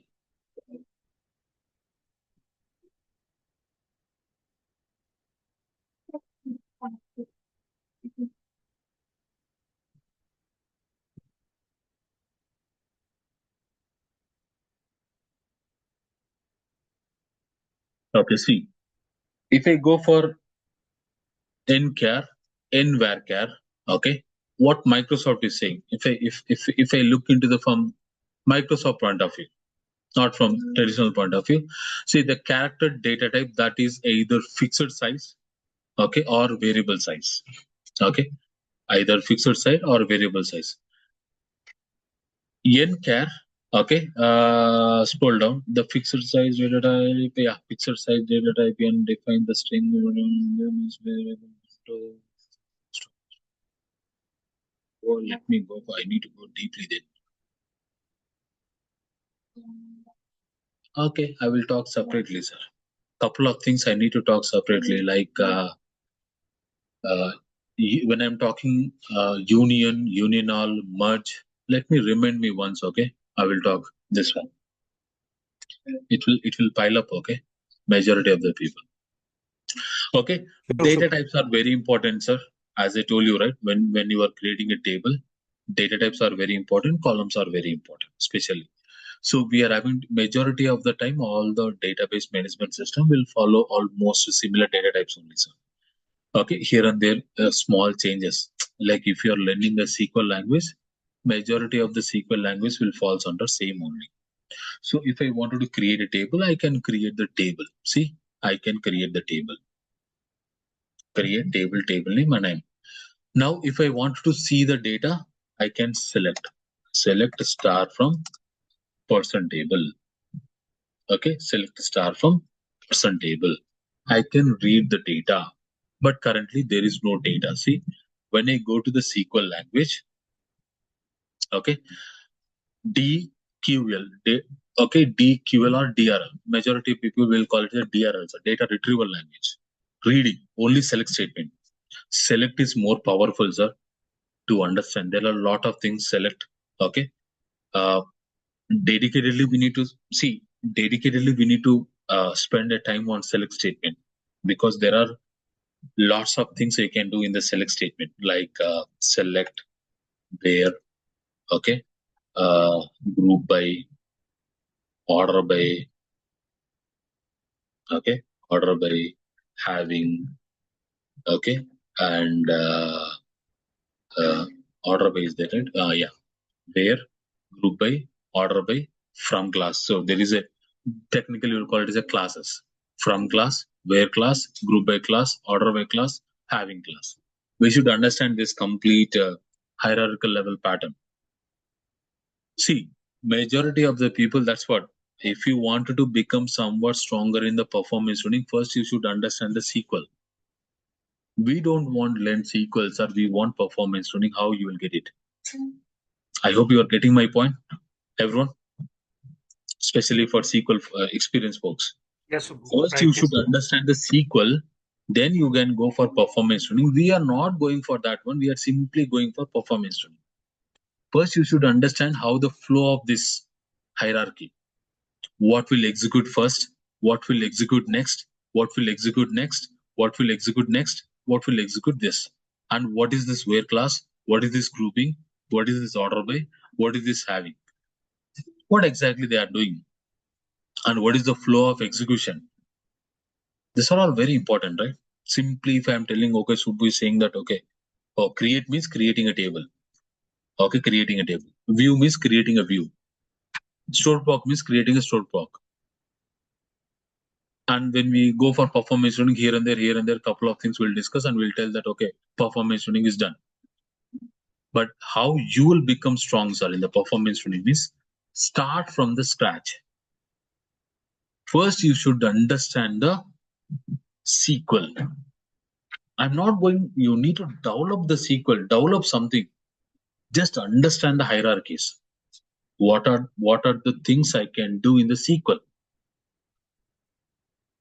Okay, and their basic functionalities. Basic functionalities.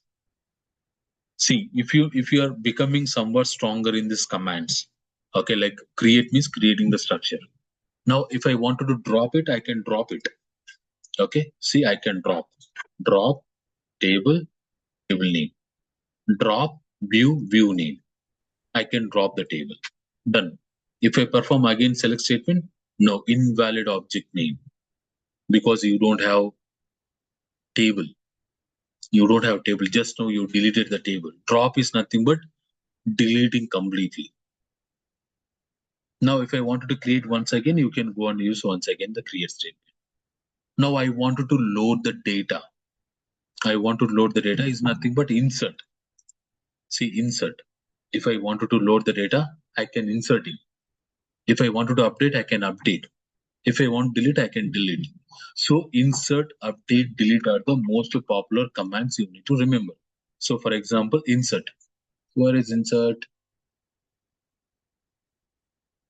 Insert. Okay.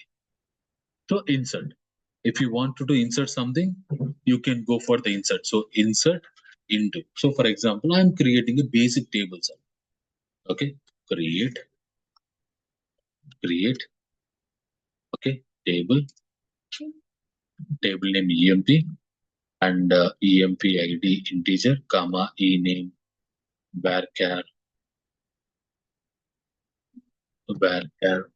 okay 20. I'm just loading only 2 columns is fine. Okay, I'm just creating a basic table with 2 columns. One is employee ID, one is employee name. Okay, done. Now I can see the data. I can perform select star from emp. Okay, I am seeing the data, currently nothing. Now I need to insert the data. Okay, insert into emp. Okay, values. This is the command. Insert into table name values. And you need to pass that values. Okay, like 1 comma, for example, KMS. I can close the braces. So I'm inserting one record into the table. Okay, one record is inserted. Now if I read the data, I can see that record. I can insert one more time. I can insert one more time. Now I can perform the select statement. This many records it got inserted. And this much of data you are able to see. So insert is nothing but loading the data. Insert is nothing but loading the data. See, for example, I can load different data also. Now if you see, you will see one more record. For example, insert is a simple command. Okay, insert into employee values and you need to pass the. Now whenever you see the insert means, oh, he's loading the data. Whenever you see the select means, he's reading the data. Whenever you see create means, oh, he's creating the structure of the data. Now, for example, what is the update statement here? Okay, update. Okay, now see update table name, set, column, and where class. If you wanted to update certain data, okay, now I need to change it to EMP, update the employee table. Which column I'm updating? E-name. I'm updating. What value I'm setting here? Okay, ABC. ABC. Okay, I don't want to update entire table, sir. I want to update only certain record. Now, where employee ID equal to 2. Wherever employee ID 2, it will update to ABC. Now I can update the data. Now, if you perform the select statement, your record has been updated to ABC from KMS. You updated. You are updating the data. You are inserting the data. And finally, delete is also very important. So you can delete the data. Delete is very simple command. Very simple command. Okay. So you need to change the table name. Delete from EMP where condition. What data I need to delete? Employee ID equal to 2. If you are not mentioning the where class, it will. If you perform only this one, see, it will delete an entire table. There is no data. It deleted entire records. It deleted entire records. So I don't want delete entire records, sir.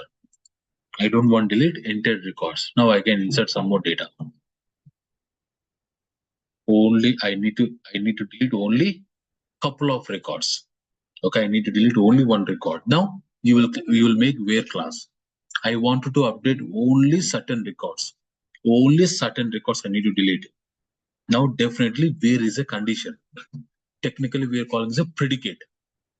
Where is a class where you are going to filter something. Filter. So for the select statement also you can use the where class. Okay, see, Select star from MP where employee ID equal to 2. See, I can see only specific employee data. I can update only specific employee data. I can delete only specific employee data. That time, definitely you should be make where class. See, currently I am not able to see the employee 2 data because I deleted, right? So delete, update, insert are the DML operation, data manipulation language. This, so forget about call, lock, all this stuff. You don't need to worry. These three only you need to remember. Insert, update, delete. You are loading the data, you are updating the data, you are deleting the data. You are creating the structure. Okay, you are creating the structure. And you can drop the structure along with the data. Along with the data. Got it?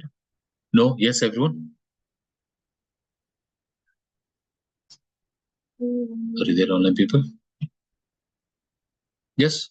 What developers are doing, apps team, majority people are doing, they are creating the structures, they are inserting the data, updating the data, deleting the data, altering the structure, dropping the data. They are doing many things, sir.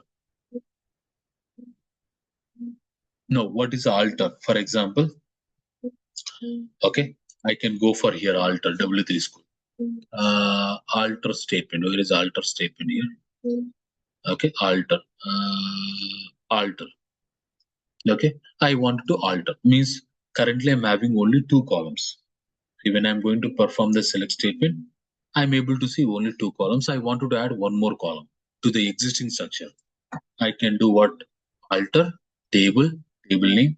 See, alter can do many things, sir.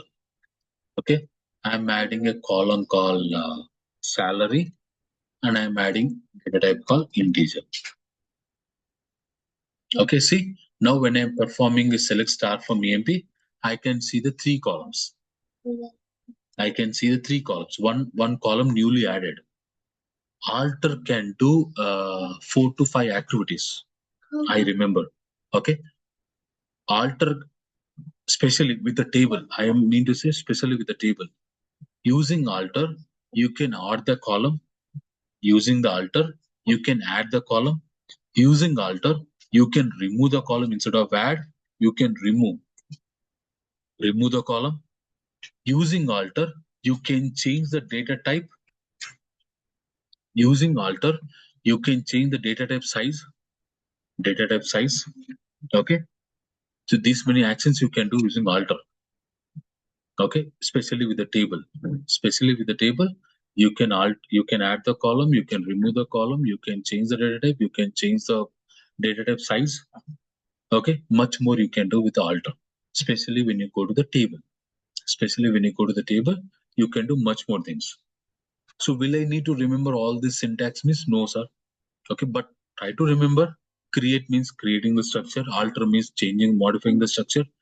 Okay, insert means loading the data. Update means updating the record. Delete means deleting the record. Drop is dropping entire structure along with the data. It will drop the structure along with the data. But there is one important command here is truncate. Truncate. Definitely, even if you are a DBA, they will ask you a question called what is the difference between drop and truncate. These two. Okay. Definitely, they will ask a question: what is a delete? What is a truncate? What is a delete? What is a truncate? Definitely, they will ask you the question. So, truncate is a DDL command. Delete is a DML command. That is the first answer. Okay, truncate is a DDL command. See, if you are using truncate, okay, truncate, table, okay, table name. Truncate, table name. Truncate table name. See, delete from table. There's a little syntax is changing, but delete having where class, but truncate won't have where class. Sir. See, when you perform the truncate, it will delete complete data. There is no data. See, again, there is no data. It will delete complete data. It will delete complete data. But delete statement can use the where class. For truncate, you can't use where class. So where is not compatible, sir. If I want to filter truncate, will it possible? Subbu means no. You can't use any filter for truncate. But delete, I can filter. I can delete entire table data, like how the truncate is doing. Delete also do same thing. But one advantage with the delete is, okay, it will use the where class.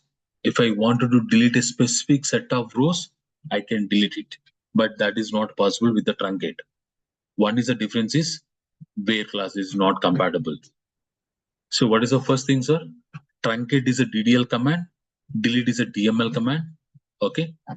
So truncate will delete whole data, delete also delete whole data, but truncate I can't use the where class, but delete I can use the where class.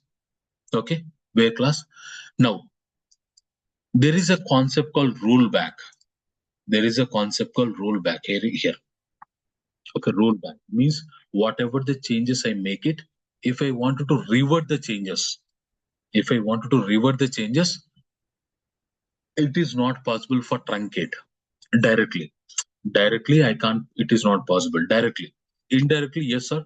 Directly. So truncate means I can't roll back. Truncate means I can't roll back, but delete, I can roll back the data. I can revert back the changes. Rollback is nothing but revert back the changes, sir. Whatever the changes I done, I need to revert back. Rollback is not possible when you go for truncate. Rollback is possible when you go for delete. That is the one difference. One more difference you need to remember is, okay, truncate is much faster when you compare with the delete. This is something very interesting, sir. Very interesting point. You need to add to the interview, especially when you are performing truncate. So you decide that I want to delete the data, entire data. Okay, then go for truncate, don't go for delete. So when you compare with the truncate and delete is much bit slower when you compare with the truncate. Truncate is much faster. How, Subbu, means if I go add a little point, there is a concept called ghost pages in SQL Server. We haven't discussed. There is a concept called ghost records. There is a concept called ghost pages. So when you are going to perform the delete statement, massive delete statement, massive, sir, not a smaller delete statement. Okay, don't think smaller.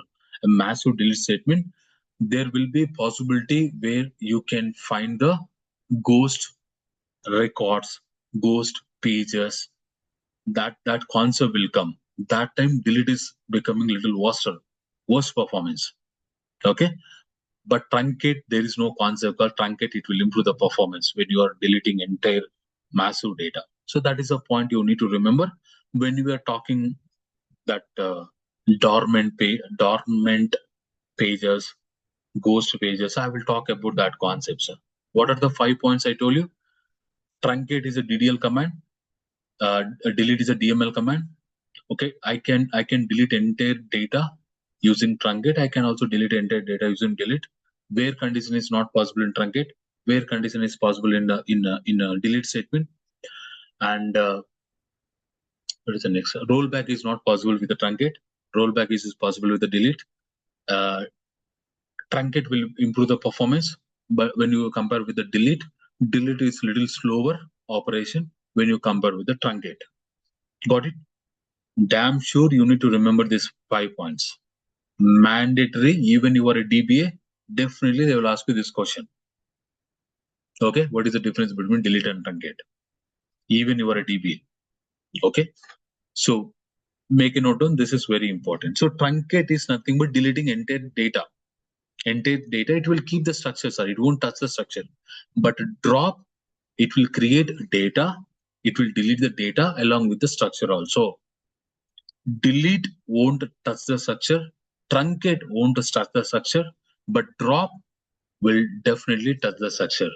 It will drop entire data along with the structure also. Is it clear? Create, drop, alter, truncate, insert, update, delete. Okay. And select. Select is a. I'm simply telling what is select, sir. We'll talk more in the upcoming classes because select will play a massive role, sir. There are a lot of objects. There are a lot of means lot of things we need to know about that select statement. Select is nothing but reading the data. Okay, reading the data. So these three are major languages we are going to use more frequently.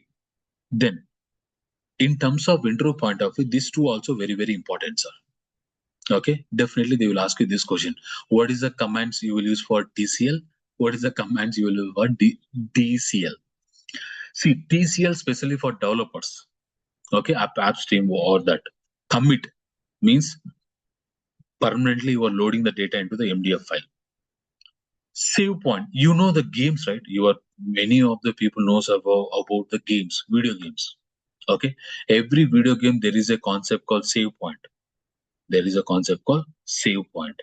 What they will do? Okay, what they will do, sir? They will play for a while and they will keep on save point. Again tomorrow they will come again. Where they stop, they will start from playing them. Like same, when you are writing massive programs, definitely developers will keep some save point so that it will save the code up to today. Tomorrow again they will start from where they stopped. So developers will use the save point when they are writing, when they are designing massive programs like SPs. Storeprox is a program, sir. When they are using the programs, programmability like storeprox, functions, triggers, they can use the save point. Internally, they will use the save point. Rollback is nothing but reverting back.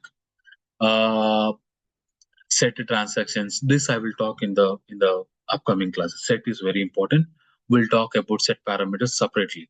Only remember these three commands: commit, save point, rollback under transaction control language. Okay. As a DBA, this is very important for us. This is what DBA is. Okay. DCL, data control language. Granting the permission, revoking the permission. Granting the permission, revoking the permission. Okay. So in terms of DCL, grants, revokes. So this is how to grant the permission, how to revoke the permission. This is a DBA task. We are going to discuss massively in the security concept when we are discussing security. I will talk more about this only, sir. This also I will talk when we are tuning the queries. Select statement also will talk when you are tuning the queries. Inserts, update, deletes, mostly you are loading the data, you are updating the data, you are deleting the data, sir. DDL is nothing but creating, dropping, altering, truncating. Rename is nothing but if you wanted to change the table name, view name, so you can rename it. Mostly we won't use the renames. Got it? No? Yes? And there are lots, sir. Again, I'm not saying we are done about the SQL. Much more things you need to learn about join conditions, subqueries. Sometimes they may ask you questions about union all, merge. Okay, that is also one important concept. So in here, when we are discussing performance tuning, I will tell you a couple of things about the join conditions, subqueries. We'll go a little massive queries, right? Well, we are not simply tuning this query, sir. Okay, we are not simply tuning this query, right? This is a very simple select statement. Oh, I'm tuning this query. Okay, our performance tuning is done. No. Okay, we will write a massive big queries and we'll start a tuning, right? There you will get lot of join conditions.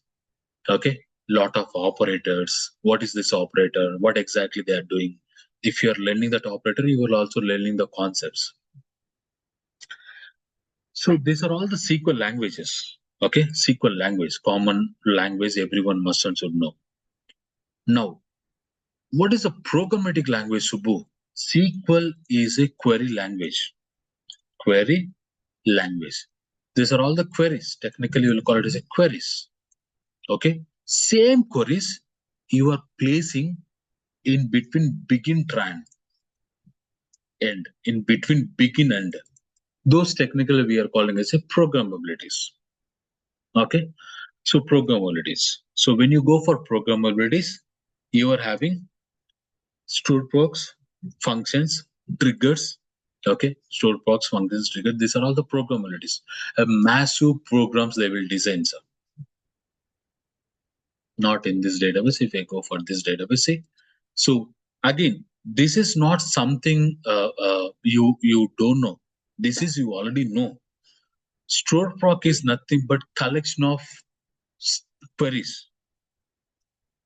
Okay.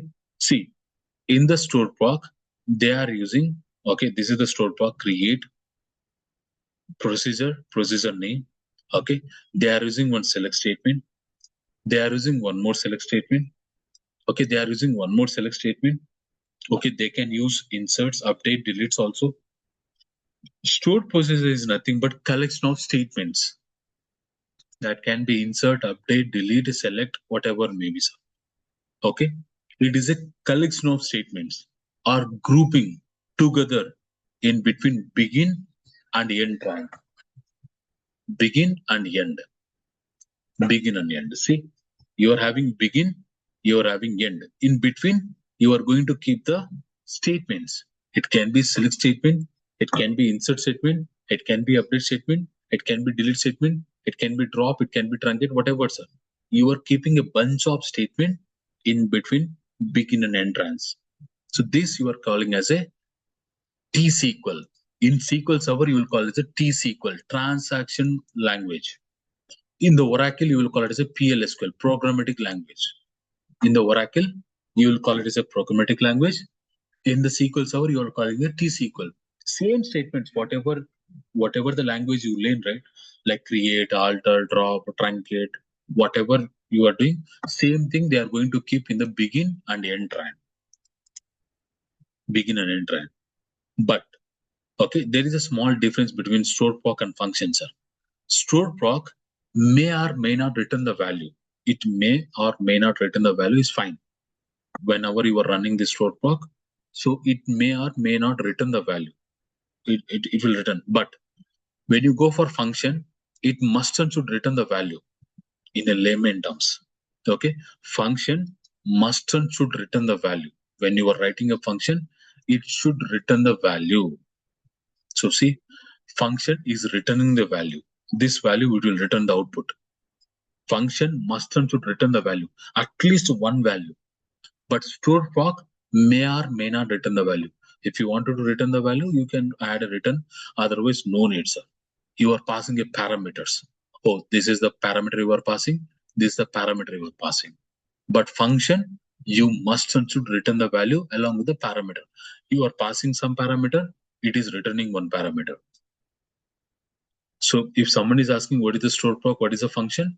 So both are the programmatic languages where it contains a collection of statements. It can be insert or update or select or delete or whatever you're doing, you can do it. But the major difference is function must and should return the value, but stored proc may or may return the value.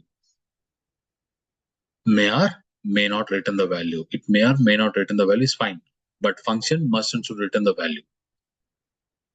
These are all the programmatic language. Here also see, you are selecting the data, you are inserting into, and you are again selecting the data. Again, you are making some join conditions. Again, you are loading the data. Again, you are selecting the data. You are selecting again. You are selecting the data. Again, you are loading the data.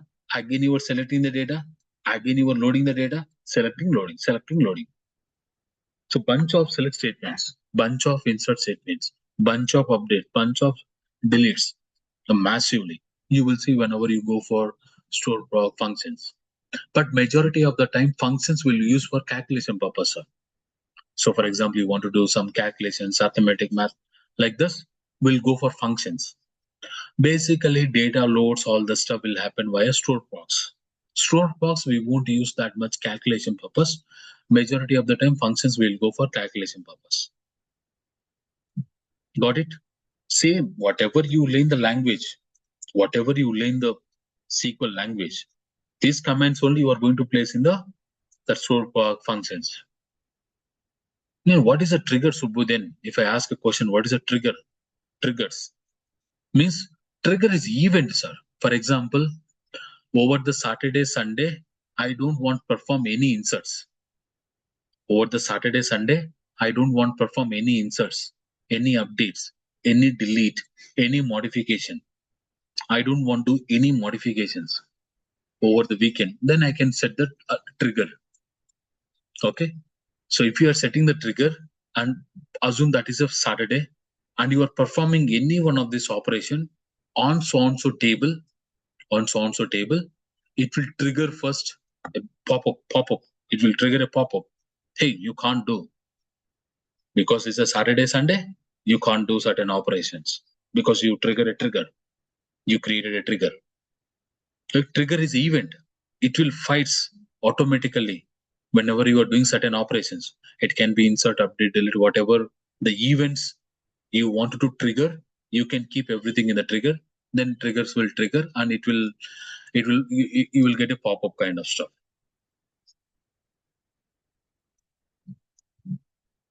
Now see, you are performing some events. So event date from so-and-so date, so-and-so date. Okay. You are writing some information into the log. So they will write this massive kind of triggers. Okay. They will create the triggers and they also create the trigger for specific table also, sir. If I go to the table, there is a concept called triggers. For this table also, I can create a trigger. I can trigger entire instance level or I can trigger for specific table also, I can create a triggers. Got it? No? Yes? Okay. That's it, sir. I don't want, we are having a good amount of session. Okay. So, can we possibly DDL trigger or DML trigger will be explanation? Sorry? Mostly Can you explain DML the triggers. Mostly we'll create the DML triggers. But we need to the DDL as per you said we don't want to get modify. Maybe we can't change the structure of the table. Then also need to the DDL trigger now. Basically, you won't see. Basically, you won't create, sir. That's what I'm telling. You should understand. In case, why you need to know all this stuff. See, you are not designing the people who are first time learning. You are not designing all this stuff. Don't get panic. Okay. But as a DBA, you must and should understand how what developers are doing, what application teams people are doing. Subbu, what they are doing actually. I am doing my DBA task. What they are doing means these are all tasks they are doing. Okay. Okay. What you will do? You are not doing anything. You are not doing anything with this stuff. But you should understand. If I'm simply installing SQL Server, if I go for straight away, it's tough to understand, sir. Okay. So as a DBA, you are doing all the DBA tasks. As a developer, as a apps team, as a testers, they are doing their own task. In general, what they are doing, so what they are doing, so boom, is they are creating a tables, they are loading the data, they are creating the store blocks, they are creating the functions, they are creating the triggers. Okay. And when they are working with the functions, triggers, tables, in case they are having any issue, definitely they will reach out to the DBAs only. Or if they are providing the script, assume they are providing this script and they are asking, hey, can you go and run? So don't blindly run the script. At least do what they are doing. Oh, they are creating a trigger. Okay. Okay. They are creating a trigger. Oh, they are creating a function. Oh, they are creating a function. Oh, they are creating a store proc. At least to understand little. Oh, they are dealing with the store proc or function or trigger. Okay. They will follow some naming glitches. SPs, they will use USP, user store proc, and their store proc name, whatever the name they are giving. So easily, oh, if you see USP, oh, users created store proc, this is. Whenever you see the user function, oh, this is the function. Oh, okay, this is the function. UFN. Okay. Whenever go and see the triggers. Okay. So see, this is the DDL database trigger. DDL database trigger. When you are performing any DDL operation, it will log into the table called database log. So it is a DML trigger. Okay. So what is the event here? Very important is event. Whenever they are writing a trigger, so you are not writing, so don't get tense. Okay. So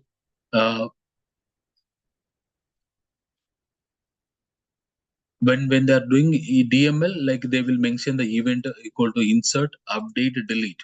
Or when you are inserting, updating, deleting, and in between this time frame, it's not possible. It will immediately throw an event. It will pop up. You will get a pop up. Not you, sir. AppStream. You are not loading anything. Okay. AppStream will do everything. So in general, how the functionality is. This is how the functionality is. Got it? No? Yes? Everyone? But DDL security level taker need to create DBA team or developer team. None of the DBA, sir. Audit is something different. Don't bring audit to here. What you will do means experience people audits. Audits is something different. Triggers we won't do, sir. We won't create. None of this, whatever I told you, right? You won't do massive anything. Just for understanding. But if you're doing also, well and good. If you can do, sir. Nothing wrong. That's what I told you, right? Once you become strong in DBA, no need to go here and there, start learning the development. If you know the development, you can rule entire engine. I'm promising you, sir. I am promising you. If you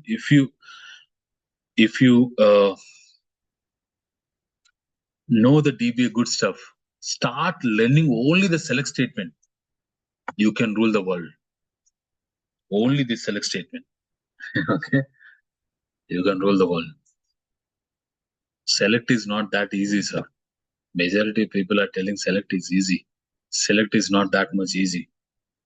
You can become the data analytics if you know the select statement. By seeing this one is very easy. Select start from the employee table, right? So what is there? Okay, not easy. Lot of joint conditions, subqueries, functions. You can do massive things with the select statement. Okay, I think we are good, sir. We have almost 1 or 2.5 hours day today.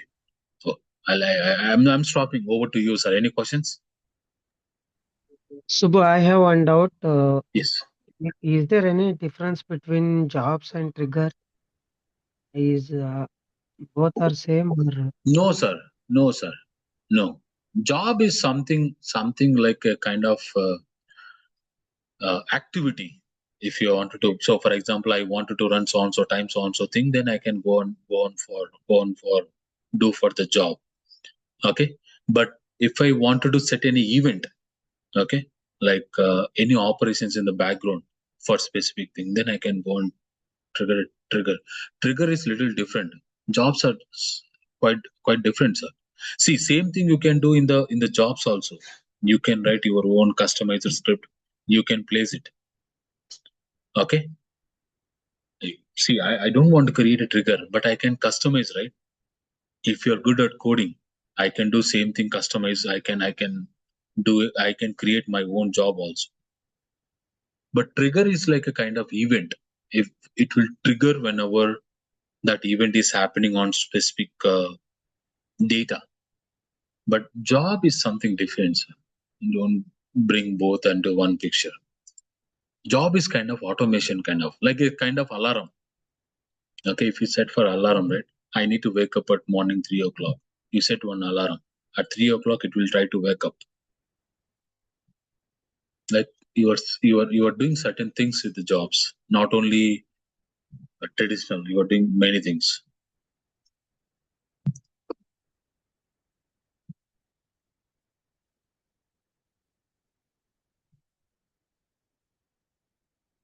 Are we learning T-SQL? No, sir. You are not learning any T-SQL. I will try to help you on the SQL installation part. Okay. Okay. Good. Okay. So, like a small doubt. So if file stream access is enabled, if that is enabled, then definitely there should be file stream data file as well, right? In the database, or else like it's irrespective of the data file for both. See, if you enabling the file stream is not a matter that I need to use the file stream database. Oh, okay. If the large object If you data is wanted there, to use the file stream database, then you must and should enable the file stream. Means you need to must and should install the file stream. okay. That I can do while I'm installing. That Okay. I can do later on also. Okay, so and if full access is enabled, if we enables instance level, is it not a matter, right? There is no issues, right? What, sir? Like a Full file access. stream, full access is enabled in instance level properties, so it's not an issue, right? Yeah, in advanced, this is file stream access level. It's in disabled state, right? Currently, I'm not enabled, right? If you enable it, will enable, sir. Pin I'm not enabled. How it can be? It will be disabled only, right? Okay. So in case of large object data, then only this will be enabled, right? Full access Yes, enabled. Yeah. full access. Okay. Yeah. There is no prerequisite, post-requisite while enabling disabling. No issues, right? This one. The enabling is not a thing, sir. Whether you are using or if you're not using, then why you will enable the file streams? Okay. Okay. See, if I am not using, so how you'll get to know whether you are using or not using? Your application team will tell. Yeah. Correct. Okay. Correct. When you start, see again, sir, I told you, right? When you start deep diving only, you will get to know what you mean by deep dive about this. About this. For example, I want to know about this table. Okay, SP_help.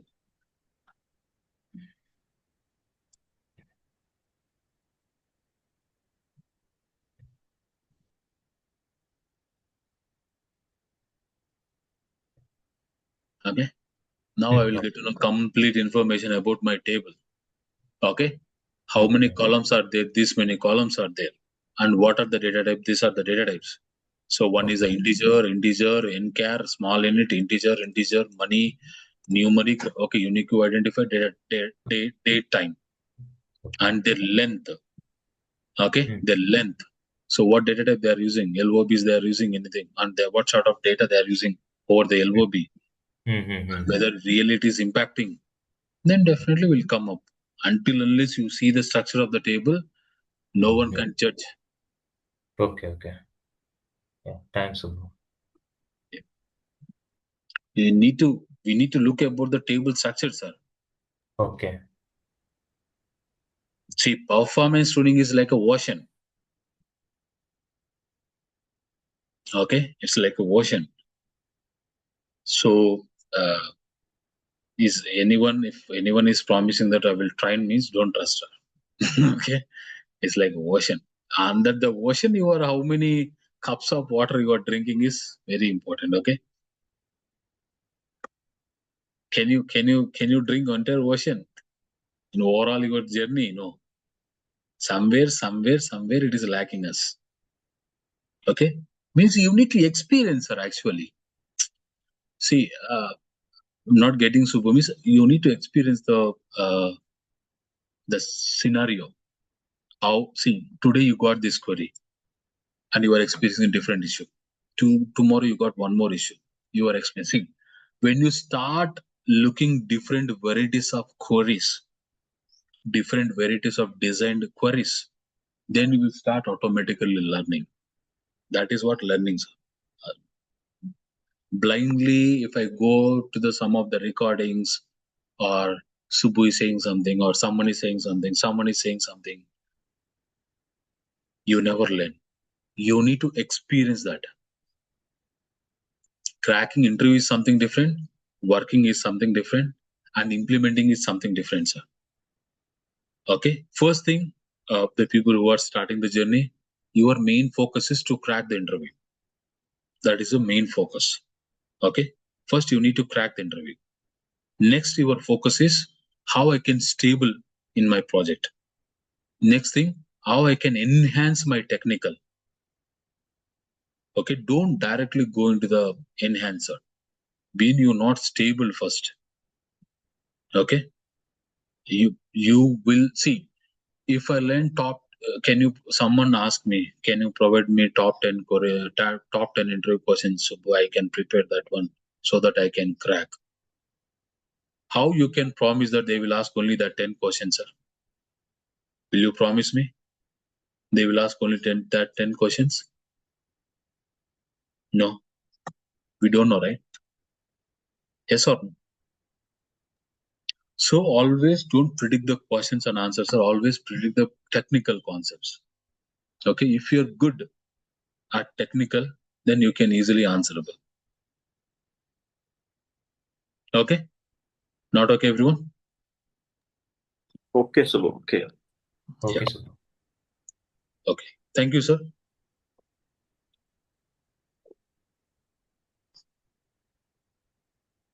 See you tomorrow. Thank you, Subbu. Have a good day. Thank you, Subbu. Yeah, thank you. Thank you.